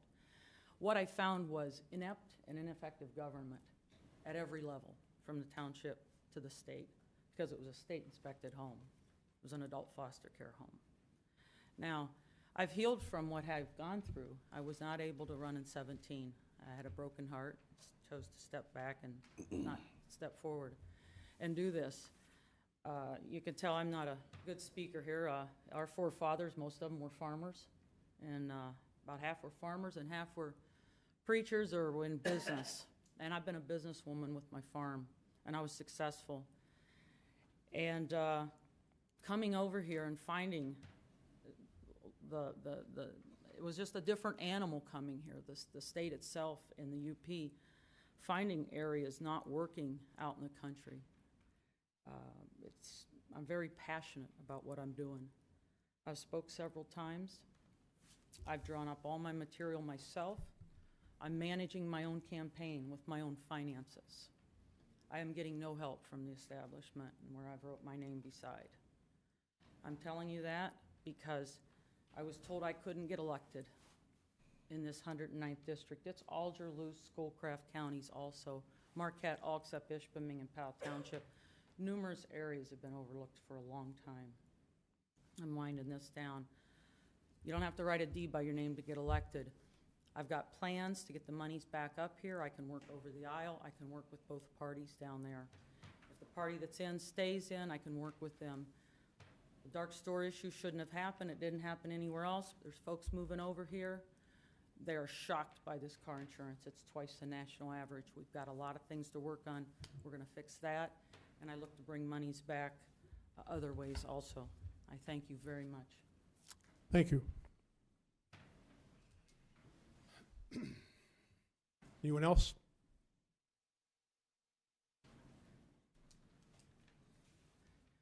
Frank Giavardo, these are my opinions. Now 4 members are on record repeating criticism without accounting for thorough responses already on record. Their antics are indicative of a good old boy network or a gang of high school twerps. Time is too short for repetition except for Mr. Frazier's bi-weekly reminders of my lake view. He presents me as selfish when in truth I want the south side views maintained for other residents and visitors. My unselfishness is etched on our record. October 9th, Ms. Reynolds accused me of twice acting meanly toward a store clerk and 2 wives. So I phoned the man who's owned the store that she mentioned for 10 years. We're acquainted. He told me, quote, "There's no truth to that, not even way back. If there was, I would have known." He wanted to hear for himself on YouTube. Prior to his ownership, the store kept forgetting to input sale prices into the scanner. Time and money are valuable to us. Rudeness prevailed when rampant errors recurred. This happened at a big box store, too. The difference between our stores and this board is we're blessed with well-run businesses such that hassles are rare versus the regularity in here. So Ms. Reynolds needed to go back 12 years when I asked for an example of when I treated anyone unduly, referring to public comment, though. In these years, I've questioned Mr. Campana and Plord's integrities, yet Ms. Reynolds questioned none of that. Her remarks of October 9th had nothing to do with the credibility of my comments. Also, her claim that I insulted 2 officials' wives is a total lie. I've reviewed my every use of wife, wives, and spouse. She'll never find an example, not even with my help, by saying one comment she misheard occurred April 25, 2016. I explained this to her that May 9th, yet she lied again on last October 9th without having checked a carefully documented record. I did accuse the board of being influenced on a boathouse because notable wives belonged to a certain club. I'll swear to that through the end of my life. Let us delve into those details. This gang mentality is proof that this desperate board is grasping for straws that aren't there. It won't work. There's always a next meeting, and the truth is stronger than 100 of you. November 12th will appoint a mayor. Ms. Brum may be our best choice. Mr. Stonehouse would perpetuate the shortcomings of his 2 predecessors. For example, he told us sensitivity would be used when parcel 2 is developed, and there'd be a long process with time for public input. I knew he was wrong, like when he said smoke was billowing off that boat. Not aware that I was watching too. Or the big Coast Guard rescue that was actually conducted by civilians. Or the time he wrote during 2 minutes of public comment, then made a big stink after the meeting claiming he'd written notes on my comments. 6 words when he'd written on and on for 2 minutes.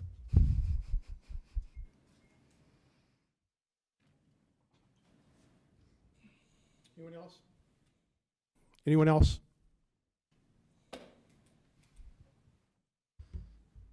Margaret Brum, 404 East Magnetic.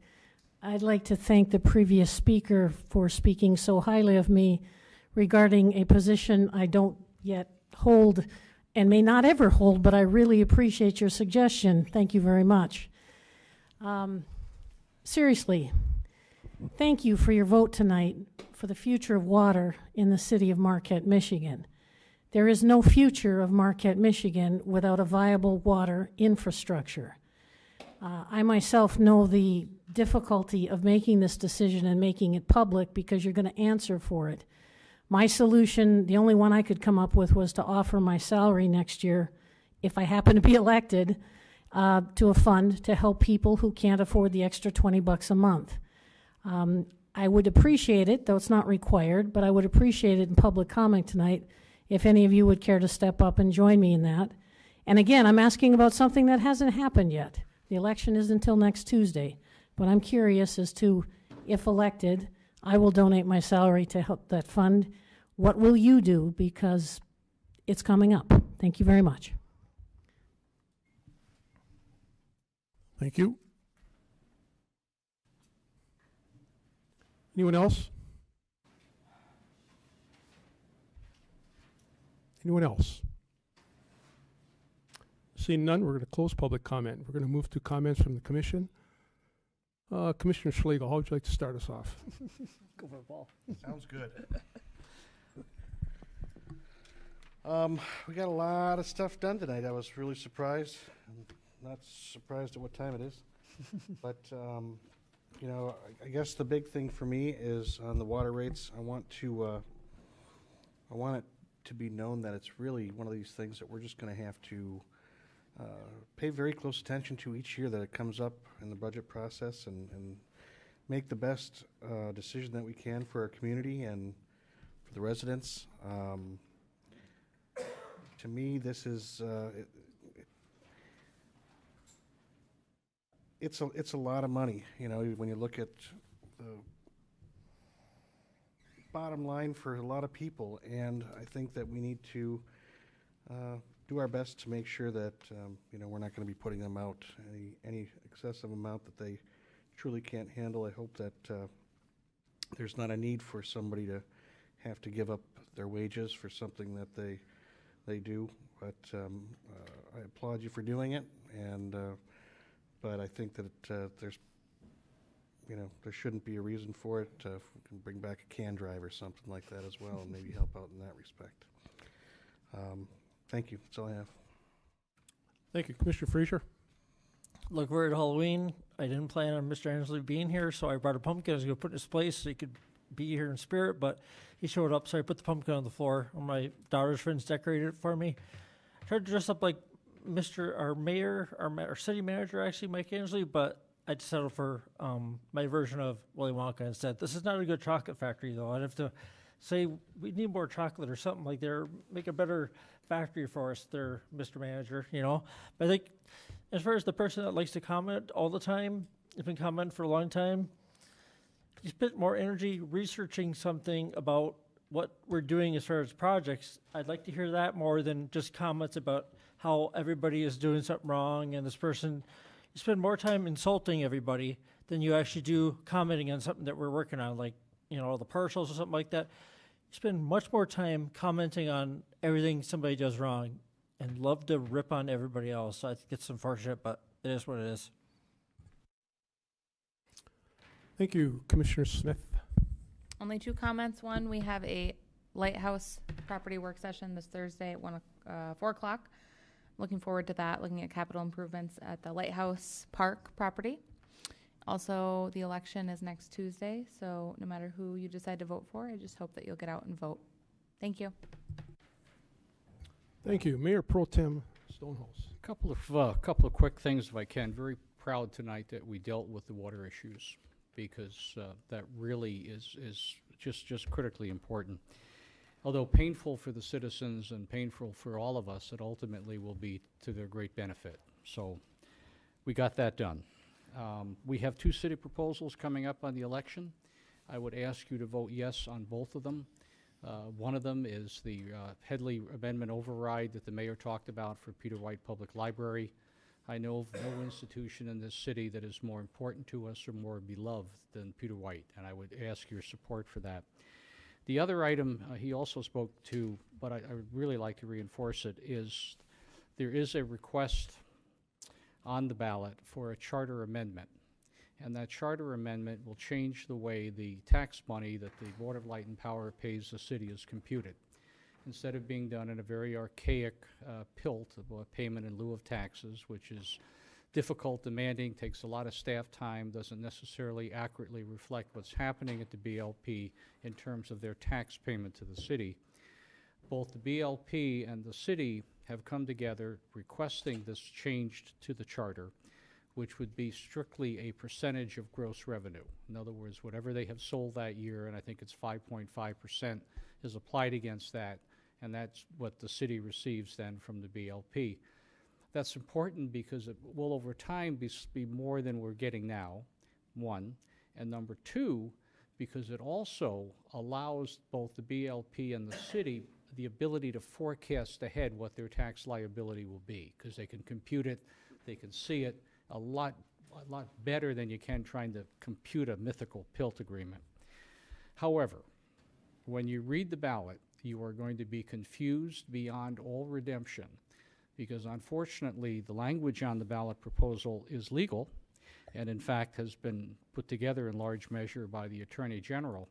It is almost incomprehensible.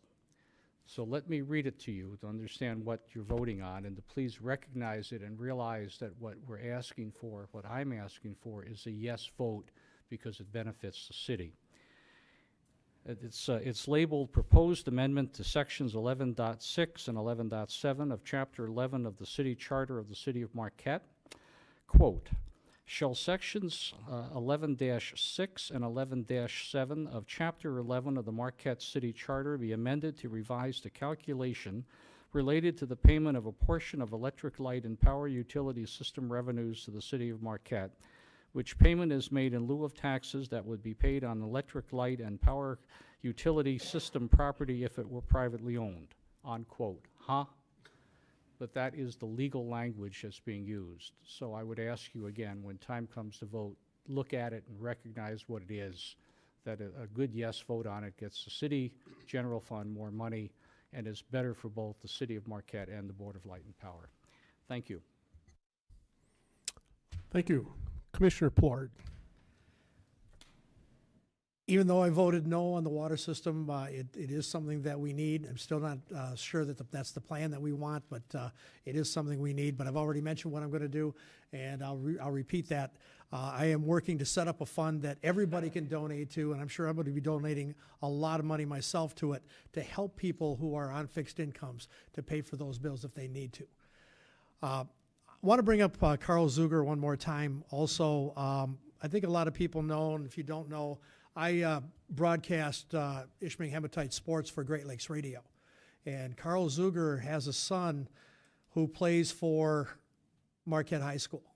And Marquette High School plays, the boys basketball team plays Ishpeming twice a year, once in Marquette, once at Ishpeming. And at those games, I saw Carl come to those games in his wheelchair. It was difficult for him, but he wasn't going to miss those games. And I didn't know Carl as well as I would have liked to, as well as a lot of other people did, but I felt like I knew him then because as a father, I think I would have done the same thing. But what he showed me was a lot of courage, and talking to people who knew Carl well, he had that courage. And as it's been said, he will be missed. I'm really, really glad that we were able to name the lookout for Carl Zuger, and he will also, not only will he will be missed, but he will be remembered. Also, it's been mentioned, election coming up week from tomorrow. Week from tomorrow. Thank you. And I really also urge people to go out and vote. And I'm gonna pander. I'm asking you to vote for me and put me back in the commission again for one more term. Thank you, Your Honor. Commissioner Reynolds. I don't have any more further comments this evening. Thank you. Okay, this is a statement of myself. It's always been the policy of this commission to only focus on events that relate to our city and not give comment to social events that happen around our country. Within the past days, weeks, months, we've seen a rash of violence and shootings that are totally unacceptable to our residents. I give my condolences to the victims involved, and I hope this never happens to our community. Second of all, I'm really glad to see the water pass. It's a hardship. I know it's a hardship. My voting is, I'm trying to do, and I think the other commissioners who voted for it are just trying to do what's best for the residents of Marquette. It's got to be the best thing. The problem will not go away. We had to address it. This was a very difficult decision. Lastly, this is my last meeting as mayor, as we'll be electing a new mayor at our next meeting. I just want to thank my fellow commissioners and city staff for their patience, help, and support for the past 3 years. Being mayor has been a fulfilling experience, and I look forward to my one remaining year on the commission. That being said, please get informed on the candidates and issues and get out and vote November 6th. City Manager, it's yours. Thank you, Mr. Mayor. Just to say thank you again for all your support this evening. I know we put together a pretty extensive agenda. A lot of the decisions that were made were important to all of us. And I want to thank Gary Simpson, who's, I think, still awake in the back.